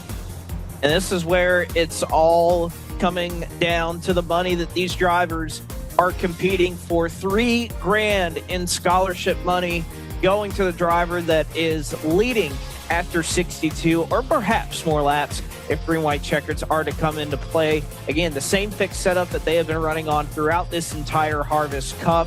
2 sets of Goodyear Eagles laying in the pits should they need them. So 3 total. Not going to be too much of a worry, but definitely something that these drivers will have to think about. And by the way, caution flags are now being thrown for this 62-lap feature.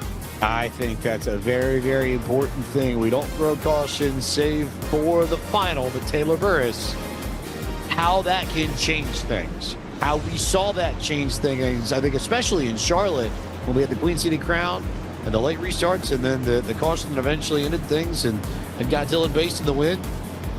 You can see that kind of shakeup from yellow flags in this race, too.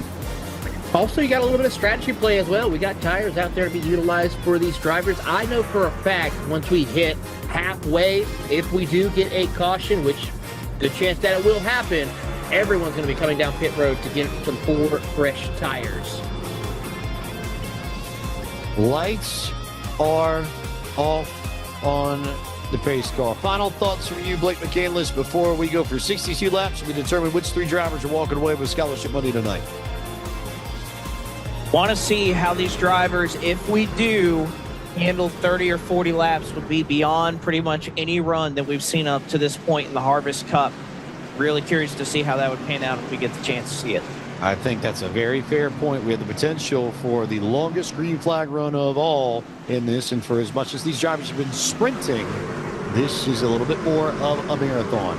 62 laps to determine the winner of the Harvest Cup. Yerashak and Clampett have tasted victory in the College Series before. They would love the opportunity to do it again here in the nation's heartland. Green flag is out. Finals for the Harvest Cup are underway in the eNASCAR College iRacing Series, and they waste no time going 3 wide through the middle of 1 and 2.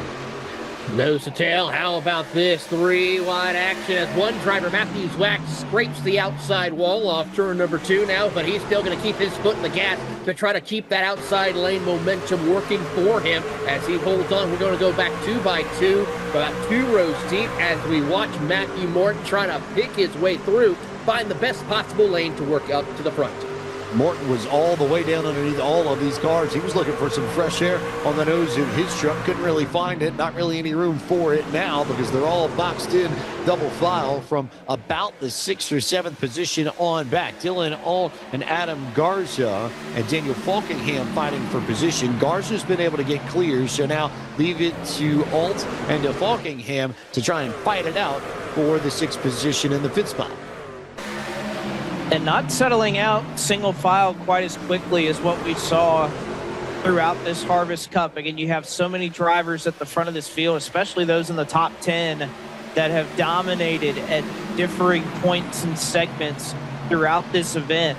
And I think that they know how competitive it's going to be. So that's why you see them fighting hard right here, side by side, multiple laps in a row, trying to get that track position that we know has paid dividends for whoever has been able to get it. Yerashak doing the best of that right now. This is the battle a little bit further on back with Schaefer and Scott for 17th and 18th, right kind of smack dab in the middle of the field right here. They're still side by side as well.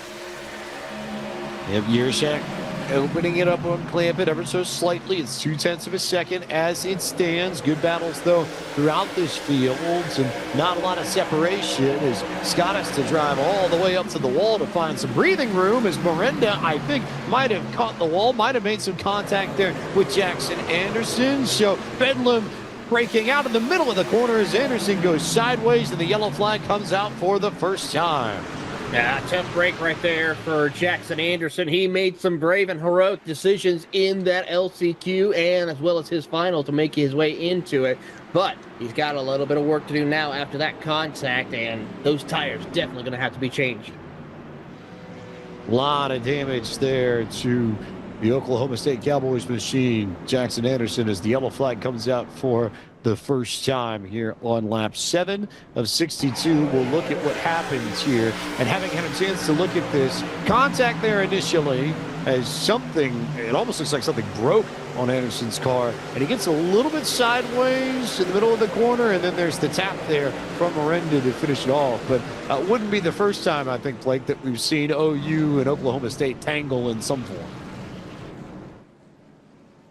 Hasn't quite worked out that way as we see our first caution flag of the Harvest Cup. And this is where those decisions are going to be made in terms of strategy and how quickly this race will continue to go, even if we are under the yellow flag. Not sure that we're going to see anybody up front pitting anytime soon with these heat cycles. Going to help cool their tires back down. $60,000 in scholarship prizes are available throughout the season in the eNASCAR College iRacing Series. And if you want to find out more information, how you can get involved and you can race on time attack, register for that wheel or those shirts that we talked about earlier, you can either visit pcl.cg/pages/eNASCAR for more information, or you can scan the QR code at the bottom of your screen. Either way, we'll get you to the webpage that will teach everything as looking back. And I was wondering who would actually come down pit road in this scenario. Really, it's just the drivers that got caught up in that incident in some form. So Miranda, who just got fresh tires, decided to pit and get fresh rubber because he was already towards the back of the field anyway. And then Jackson Anderson trying to repair the damage, as is Nathan Scott.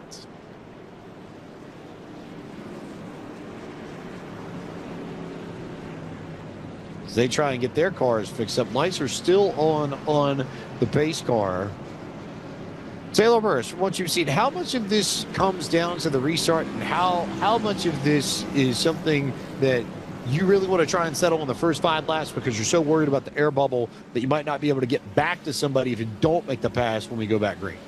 Well, that's going to be a tough one right here because you want to try and give it all you got a little bit to try to keep pace. Problem's good, like you said, you're going to burn those tires quickly. You don't want to do that, especially this early in the stage. Taking care of your equipment is going to be critical, but try and at least limit how far you let that driver you're trying to get ahead of you get too far away.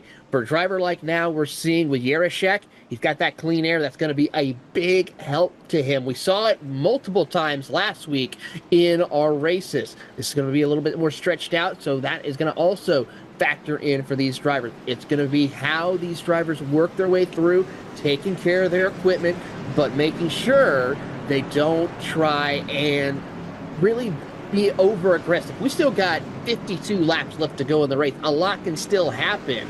So pace yourself, try to see how your truck feels at a certain point as we take a look at the point standings with Yarashak leading the charge. So now, the other question, Blake, is how much do you try and time the restart if you clamp it? How much do you worry about that now at this stage? I mean, it's really tough now that iRacing has implemented a restart zone. Again, each initial start that we've seen here in the Harvest Cup has been from the flagman. This will be the first one where Yarashak is in control. You could try to push it, but just so difficult to try and time it to where you're side by side going into one. Very, very tricky. Green flag out. Absolutely no question. Connor Yarashak's going to be clear of everybody by the time they get to turn 1 and clear of everybody by maybe another truck length. He got an excellent restart there ahead of Clampett and everybody else. Clampett was able to get to second. Erickson to third. Those 3 single file. Garza trying to peek to the outside of Erickson, though, with a good run down the back straightaway, but not enough to stay alongside the Sun Devil as they work their way through the middle of 3 and 4. Don't like how Erickson is right now. He's up on that outside lane. That's going to cause some problems as here comes Clampett down to the bottom of the racetrack. He wants to try to get some fresh, clean air and lead this pack of drivers side by side. It's the Titans versus the Dinos as they work their way down into 3. Yarashak still in control of this. Clampett waiting for the opportunity. Big slide there from Erickson to make sure he's stuck in front of Garza. Falkingham boxing Adam Garza in on the inside lane. Dylan Alt and Dylan Basin, just like they were earlier tonight, fighting directly against each other for position. This time it's 6. Matthew Zwack, conveniently 2 spots ahead as a Michigan driver of Ohio State's Matthew Morton. So the rivalry theme continuing to play in, and we'll ride on board with the Monroe, Michigan native now as Zwack continues to ride that high line and tries to figure out which of the Dylans is the right one to follow. I think it's wherever you can get a little bit of clean air. Now, the fact that we do have 62 laps and from running the Coke Series race here, it's definitely a case where the bottom will save your tires. I think that's why you see pretty much the entire top 5 until you get back to Garza and Basin and Alt that are battling here side by side. Everybody's running that bottom because they're thinking about long-term being able to save those tires. And again, the high lane, it's good, but it's not that much better than the bottom that you're going to be making a ton of time up there. So I think that's why we see everybody kind of being patient. And if you're Zwack, you're just hoping that one of those trucks in front of you prevails. You can't really do much. There isn't, I was talking with Zwack actually under that last caution. He said there's not really a third lane that you can try to utilize because 3 wide, you have to stay in that fresh pavement, and there's just not enough grip in that, almost putting your right side over that edge of where that fresh and new pavement collide. It's pretty much just not usable at this point. Right, and if we had the old version of Iowa without the repaved grooves in the inside lanes and the corners, this probably is a different story because this track has progressive banking. The further you go at the racetrack, the more banking you had to support your truck, your car, whatever you may be driving. But as is with the fresh asphalt, it effectively forces everybody down to the inside lane as we go on board with Forest Park, Illinois' Adam Garza. Yeah, Garza's really having a lot to work with right now as he has to hold off both Alt and Basin. Some of the hardest competitors that we've seen compete are former winners as well. Throw in Matthew Zwack, who's trying to poke his way through. And now Alt looks to the inside, try to show the nose. Couldn't quite make it work. Has to back off right now for the time being. Not the right opportunity to press the issue as Basin continues to work that bottom lane. Zwack trying to find some speed on the high lane. Alt going to slide up in front of Zwack this time. Zwack going to give Alt a good shove down the back straightaway. And will that change the way Alt ends up racing the corner in 3 and 4? Gives him enough to clear Basin. And now Zwack starting to carry some momentum. He may have the opportunity to challenge Basin for the 7th position.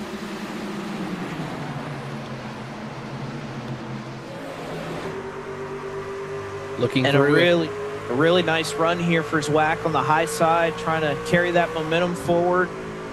Carson Bowers had a really nice run through this entire event. How about Timmy Holmes? It probably has to do it from a bit of a same perspective, having to try and race his way up through the field. He's up into the top 10 right now. Matthew Morton, you can call him a Coke Series driver. He was able to make his Coke Series debut earlier this year. Did very well, as a matter of fact. At that, representing Ohio State at this juncture of the race right now in 11th.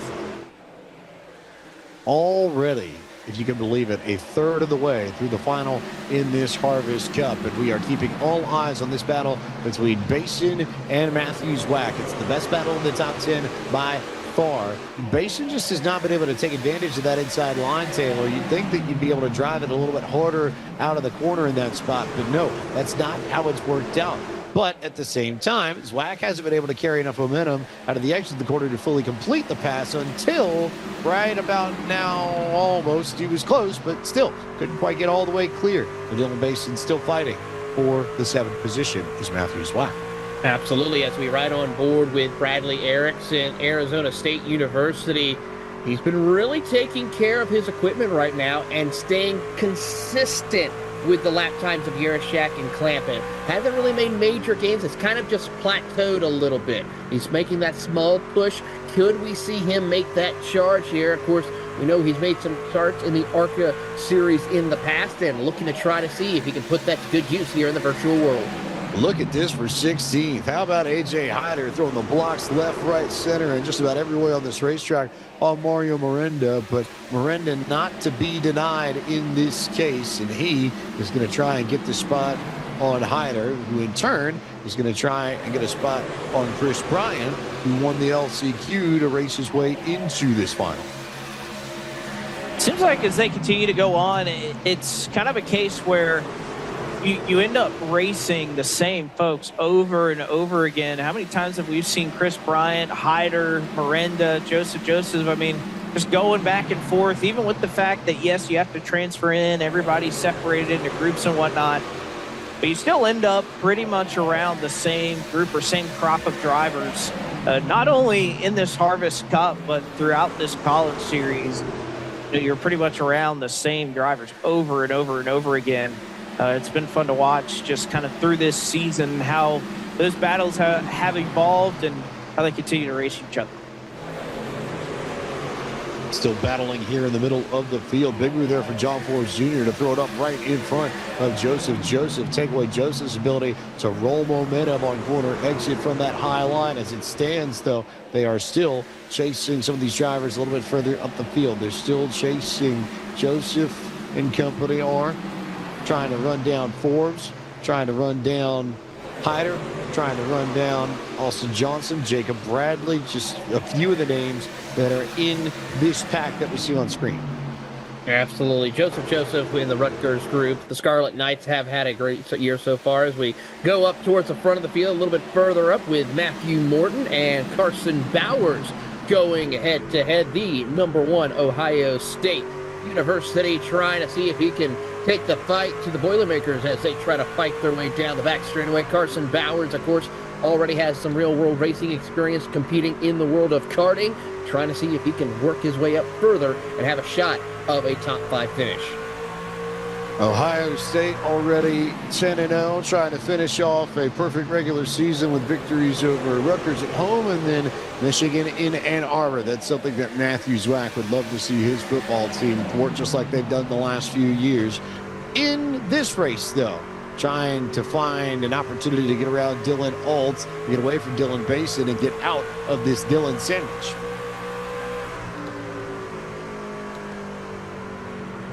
And Mason's just been really impressive this entire event.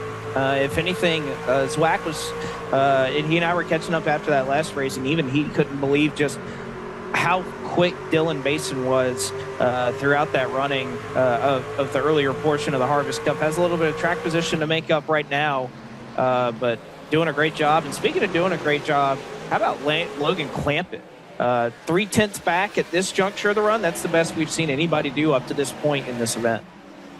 We've also cleared halfway in the Harvest Cup as well. Just hit that last time by. So coming down to it, 31 laps to go, and Connor Yarashak in control as he has been from the drop of the green flag. Meanwhile, further back, this has just been a fabulous little battle pack. Hyder, Miranda, Bryant, Bradley, Johnson, Daniel Nandy's just off the edge of this, but about 7 or 8 trucks trying to figure out how they want to sort themselves out in the point standings. Although at this point, everybody's going to be losing ground to Yarashak and Clampett, and Yarashak in particular looking like he could be in a very strong position if this holds, but that's a big if. Absolutely, and that's what makes Iowa so special and why it's always a sellout each and every time the NASCAR series makes its way out here. It's because of just all that tight pack racing. It's a mix of high-speed actions with that short track feel, as well as these drivers work their way through and they continue to stay side by side. Trouble, though, for Jose Salas Jr. got a little bit too loose off corner exit and now falls back as he was trying to stay in the hunt of a shot of a top 10 finish. Emphasis on the trying there as Morton continues to try and work to the inside of Schaefer, and nothing doing yet. Schaefer with another good run on the high line, plus he's got help from his UNOH teammate and Isaac Shelley. Those two working together to keep Morton pinned on that bottom lane. Just nowhere for Morton to really get a good run of any form, but he got a great drive in the center of the corner, and so was able to power his way up in front of Shelley and really wrest away that 12th position.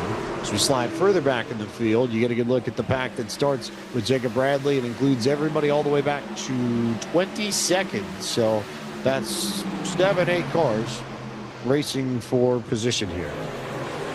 And important to show it because you see a lot of these drivers further back in the field, they're struggling. Even off of turn 4 that last time, Bryant had his hands full, was a little bit loose. And this is where it gets really difficult when we get kind of 30 or 40 laps into a run.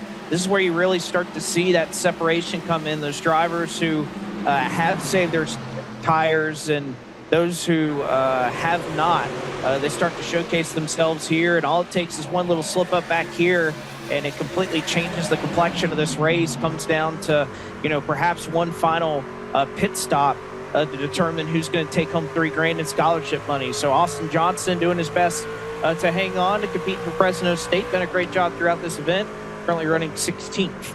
And again, it's tough to look at these drivers that are, they're running 25th or better here to make it to this last round. There are 120 drivers that started this event that are no longer competing. So you don't want to feel bad that you're running back here. You still were able to advance, and it's a lot of points on the line for these drivers to compete for.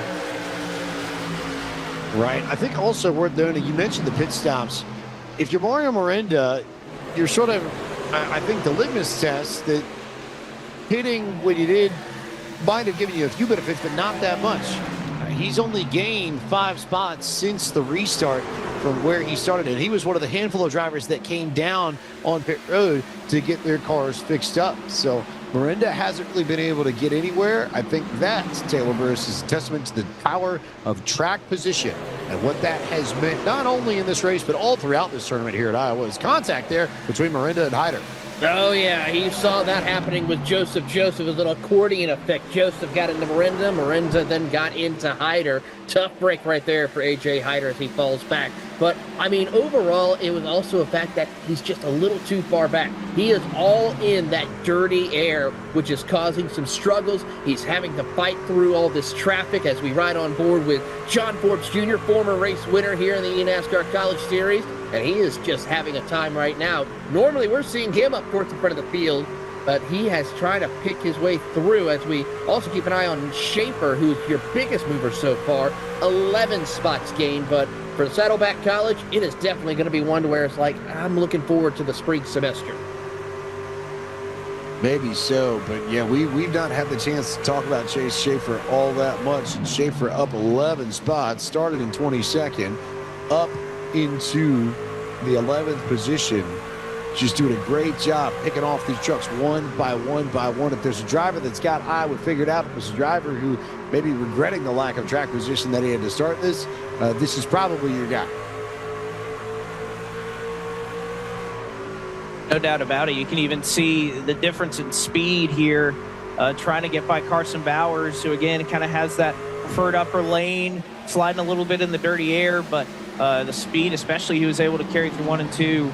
You could tell did a really good job in saving. Matthew Morton doing the same here. He had fallen back from this position. He was in 11th earlier, fell back, now trying to take that spot back and trying to utilize what he has left for his Ohio State truck. Morton, they're continuing to fight for position and trying to work their way now down to the bottom and gain another track position until you got 2 battles here. You've got the battle for 10th. You got the battle for 16th. They're 3 wide down on the bottom half of the screen, and we've seen that end up being a little bit wild and hairy. We'll see if they make contact with each other in the middle of the corner. They spread out on corner entry. Forbes is going to try and drive it up the racetrack and pull the slider, and indeed does, but that opens up the opportunity for Chris Bryant to get down to the bottom. Oh, trouble for one driver as he will scrape the wall a little bit right there. That, of course, is going to be Austin Johnson for him. Tough break for the Fresno State driver as he has to now be careful as he falls into the clutches of Jose Salas Jr. and the Yukon Huskies as they almost go 3 wide once again off turn number 4. So Austin Johnson, the Fresno State Bulldog, there in trouble. And now Miranda in even bigger trouble as he gets into the fence. Hyder gets into him. Miranda stops on the racetrack and then gets it going once again. And has a damaged truck. But we stay green flag racing. That could have been a yellow, but we avoided it there. And never fully spun around. It looks like that was going to be the case, but just when he nosed it into the wall and kept that truck pointed straight, didn't stop on the racetrack. So the in-game system, which is utilized here to throw the caution flags, did not decide to throw it. So we stay green here as Matthew Zwack right now trying to hold on to that 7th position that Timmy Holmes is trying to wrestle away from him at the moment. Timmy Holmes with a nice drive here to up 5 spots from where he started, currently in the 7th spot, trying to get underneath Zwack for the 8th position, and Basin there too. And Alt just holding steady in 6th. These 4 have largely been around each other just about since we dropped the green flag. Timothy Holmes just slowly been methodically working his way up right now as he shuts the door on Matthew Zwack. Zwack tried to work his way through, and he's definitely going to have to be careful because here comes Basin putting the bumper to Zwack right there briefly to try to get around. And now we go back up further. The battle for 3rd Garza looks to the inside as he tries to get around Ericsson, as the two will go head-to-head. All right, so you've got Ericsson representing Arizona State in the predominantly maroon car. You've got Garza representing Triton College in that sort of mustardy golden machine. So the more yellow of the two is Garza, the more maroon of the two is Ericsson, and those two trying to figure out not only who wants the third spot, but maybe more importantly, Blake McCandless, who wants the last of the scholarship money available for this specific tournament. Yeah, I was about to say plenty of money, plenty of points on the line, thinking in terms of the championship, and a really impressive run there for Garza to be able to get that spot. With Ericsson having all that clean air in front of him, now that he's 3 seconds back, for Garza to do that on the bottom and to make that move, he's done a really, really good job saving his tires. An impressive run. Probably not going to have anything to try and chase down your top two. But you also have to be thinking at this point, you take a look on the right-hand side of your screen. There is the points. The Calgary driver, Connor Yurashek, your Daytona winner, currently leading right now with 115. You can see Ericsson, the Arizona State driver. He represents that Sun Devil logo that's in third right now. So doing a solid job trying to keep himself top three in the standings, P4 on the leaderboard right now.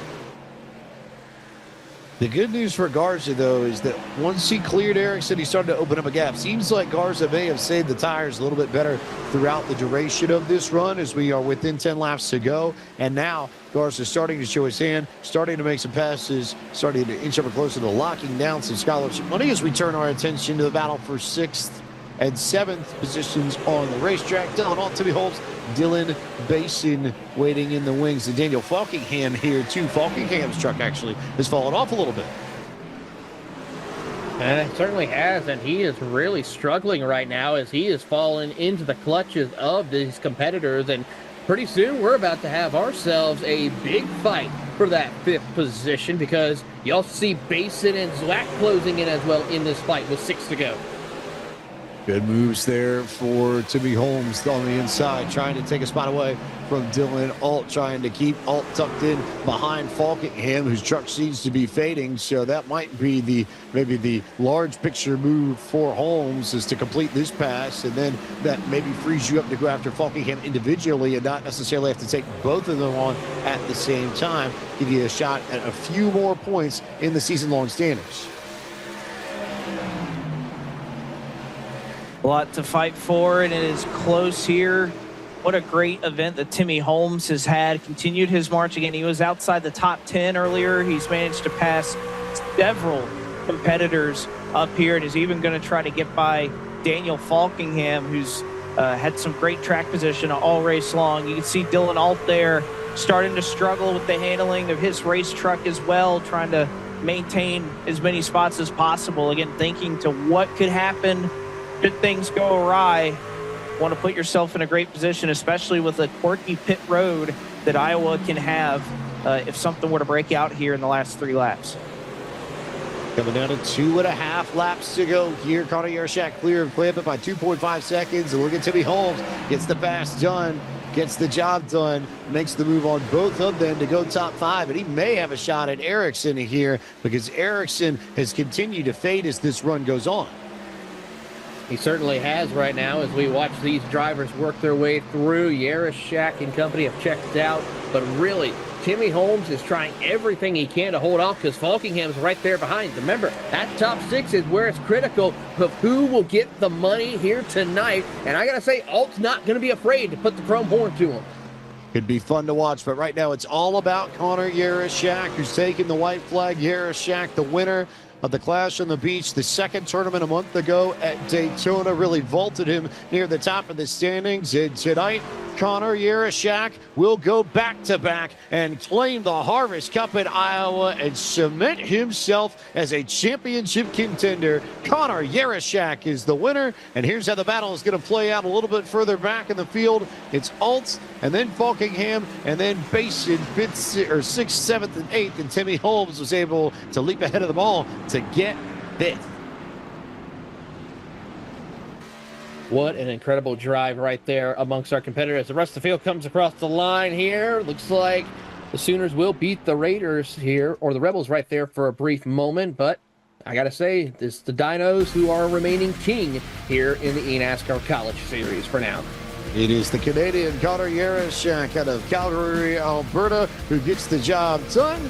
It brings us tonight's Logitech G winning moment, brought to you by Logitech G, the official wheel and pedals of the eNASCAR College iRacing Series.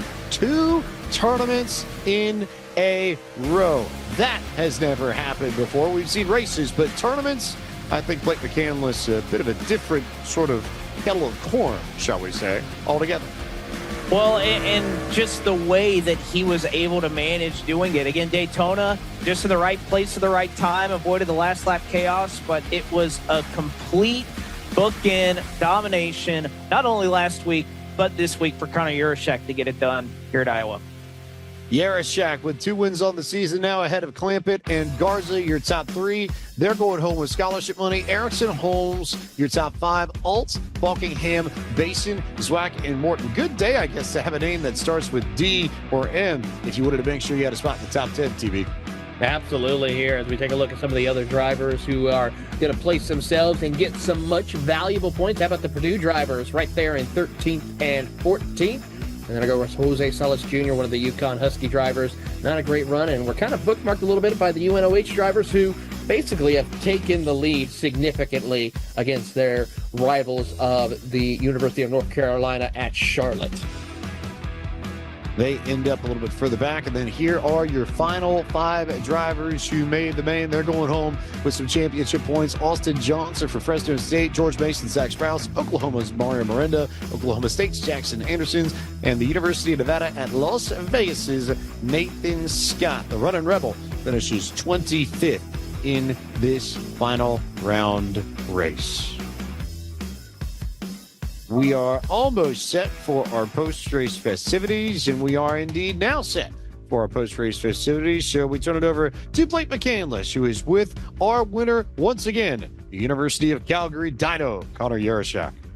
Collecting another $3,000 in scholarship money at Daytona. Connor, you were at the right place at the right time. Here at Iowa, a little bit of a different story. Domination from front to back in this race, and maintain control of the championship in terms of the points. So about as good of a night as you could hope for. Absolutely flawless night. Going into this race, I knew qualifying was everything. So, everyone knew it. And I don't even think I hit a perfect lap, but I just did a solid one, and it was real tight. But I just executed like every stage of the race. I knew qualifying and then the restarts, I knew if I got control of the race, it was going to be near impossible to beat me. I made one mistake when I hit the wall in the front straightaway for no reason. But other than that, I'm beyond happy with tonight.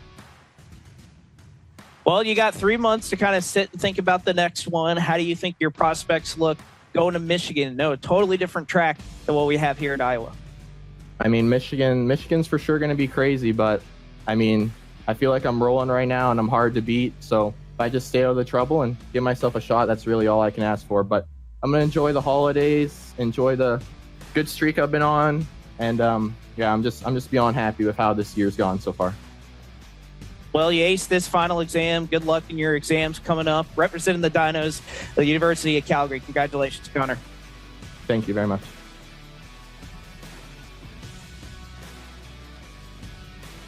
But we're joined now by runner-up finisher Logan Clampett, and it looks like you got your friend with you here today to help pull you on. Logan, what was it that you feel like that was missing to take that fight to Connor Yarashak? Clean air. That's literally all it is. And when you get a fast driver like Connor, who's basically same speed as I am, you put them in clean air on a fixed setup, it's game over. That's why I knew qualifying pole would be super important. I tried to put pressure on him, but just too tight into the corner, and he was driving it really hard the whole run. I was taking care of it. He was mashing the throttle off the corners, tracking out early, and I was definitely driving the truck better than he was. But if you're in dirty air like that, you're done. Yeah, so I don't really expect anything more or less if I'm in a fixed setup like this in the truck. Xfinity car, why I like it, because the dirty air is almost non-existent. This in the Cup car, it's pretty bad. So, once you have that advantage, and he's got a good points advantage now because of my Daytona luck, just like every year, would have won that race. Once you give him an advantage like that, it's almost game over. So we'll see how Michigan goes. I think that'll determine a lot. It's going to be pack racing like it is every year. So it's going to be really all about your track position, how fast you can get to the front, because he's got a 19-point gap on me now. It would be great if I can close in a little bit during Michigan, and then I think Martinsville would be fast, and Homestead, I think I'll be a little bit faster. Martinsville, I feel really good. I love Martinsville. So I think Michigan will determine a lot. So we'll see. Well, I got to say, your friend there is hoping that you have better results at Michigan and everything. But tell us a little bit more about your friend there with you tonight.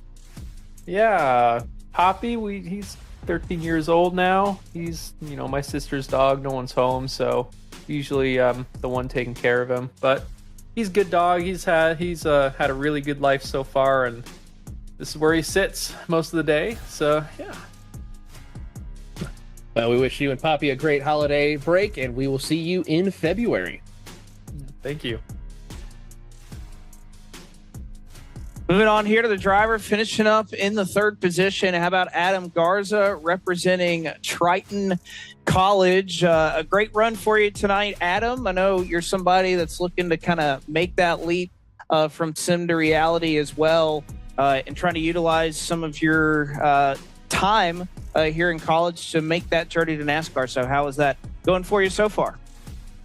Yeah, I couldn't be more lucky, Blake, honestly. I'm a very lucky guy, and I'm very blessed to be able to attend an institution that is very flexible with their scheduling and the opportunities that they have provided me. Just trying to tie in my education with trying to eventually get into a race car, simulator teams, whoever's hiring, I'm up for grabs.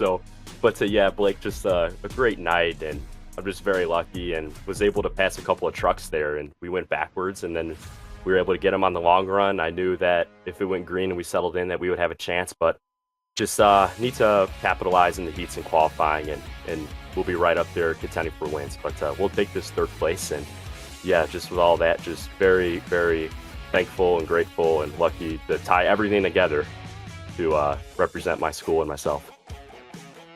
You've had some college series success, but doing it against a stout crowd, against 7 of the top 11 tonight with Coke Series experience, you get to finish third amongst that group. How proud of you of that, and what are you looking to try to do with that, looking to 2026? Yeah, so for 2026, I'm all in. I got all my chips in one table, and I'm trying to make the Coke Series. So to be able to breed some pro license guys out here and very successful Coke drivers shows to all those teams out there that are watching this or into free agency, hopefully we make the top 30, but this just shows that I'm here to compete, and we're going to be fast right out of the gate, and we're going to be competing for wins, and I'm going to do my best in my ability to represent the brand and everyone involved. So 2026, just we're trying to get a college series W here. We're closer and closer each time, and obviously just trying to make the Coke Series, and who knows, maybe we'll get in a real race car someday. Who knows? And we'll wish you some good luck on your final exams coming up here in a couple of weeks for Triton College and the Mass Communications and Multimedia major sophomore from Triton College, Adam Garza.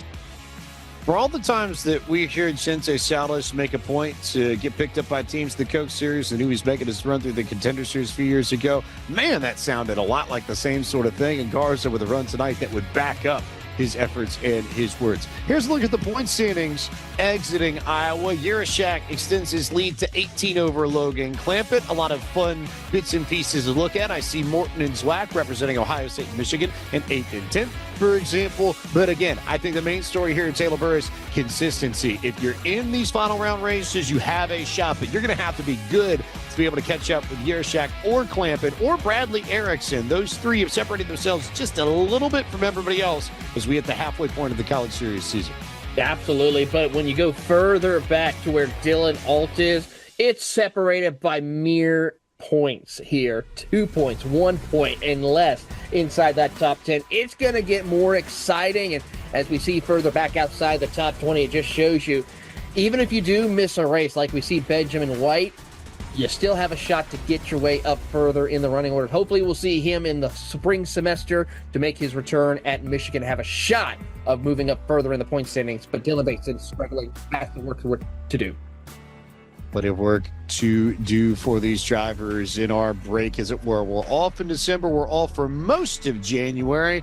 And then action returns officially, if you're keeping track for your calendars, January 27th. That's when the time attack opens for the Great Lakes Gauntlet. That's midweek, right before the Clash in real life. So it's sort of a return to racing en masse that weekend in the NASCAR and the eNASCAR world. That time attack will run to February 6th. And then the fourth tournament of 6 in this season, the Great Lakes Gauntlet. That'll take us to Michigan International Speedway. Week 1 of the tournament, February 11th. Week 2 of the tournament, February 18th. Broadcast starting at 7 p.m. Eastern on eNASCAR.com/live. You'll see all the action from one of the fastest tracks in all of NASCAR, and a completely different setup compared to what we saw at Iowa. It is all about speed. That's the name of the game when we head to Michigan International Speedway. For all of our partners at eNASCAR, the Play vs. College League, and Logitech G, for our director Drew Adamson and the entire production team at iRacing, and for my colleagues in the booth, Taylor Burris and Blake McCandless, I am James Pike. Congratulations once again to the University of Calgary's Connor Yarashak, and thank you all so much for watching the Harvest Cup from Iowa Speedway. We at iRacing and eNASCAR wish you a happy holiday season, and we look forward to seeing you in February 2026 at Michigan International Speedway for tournament number 4 in the 2025-26 eNASCAR College iRacing Series, the Great Lakes Gauntlet. See you then.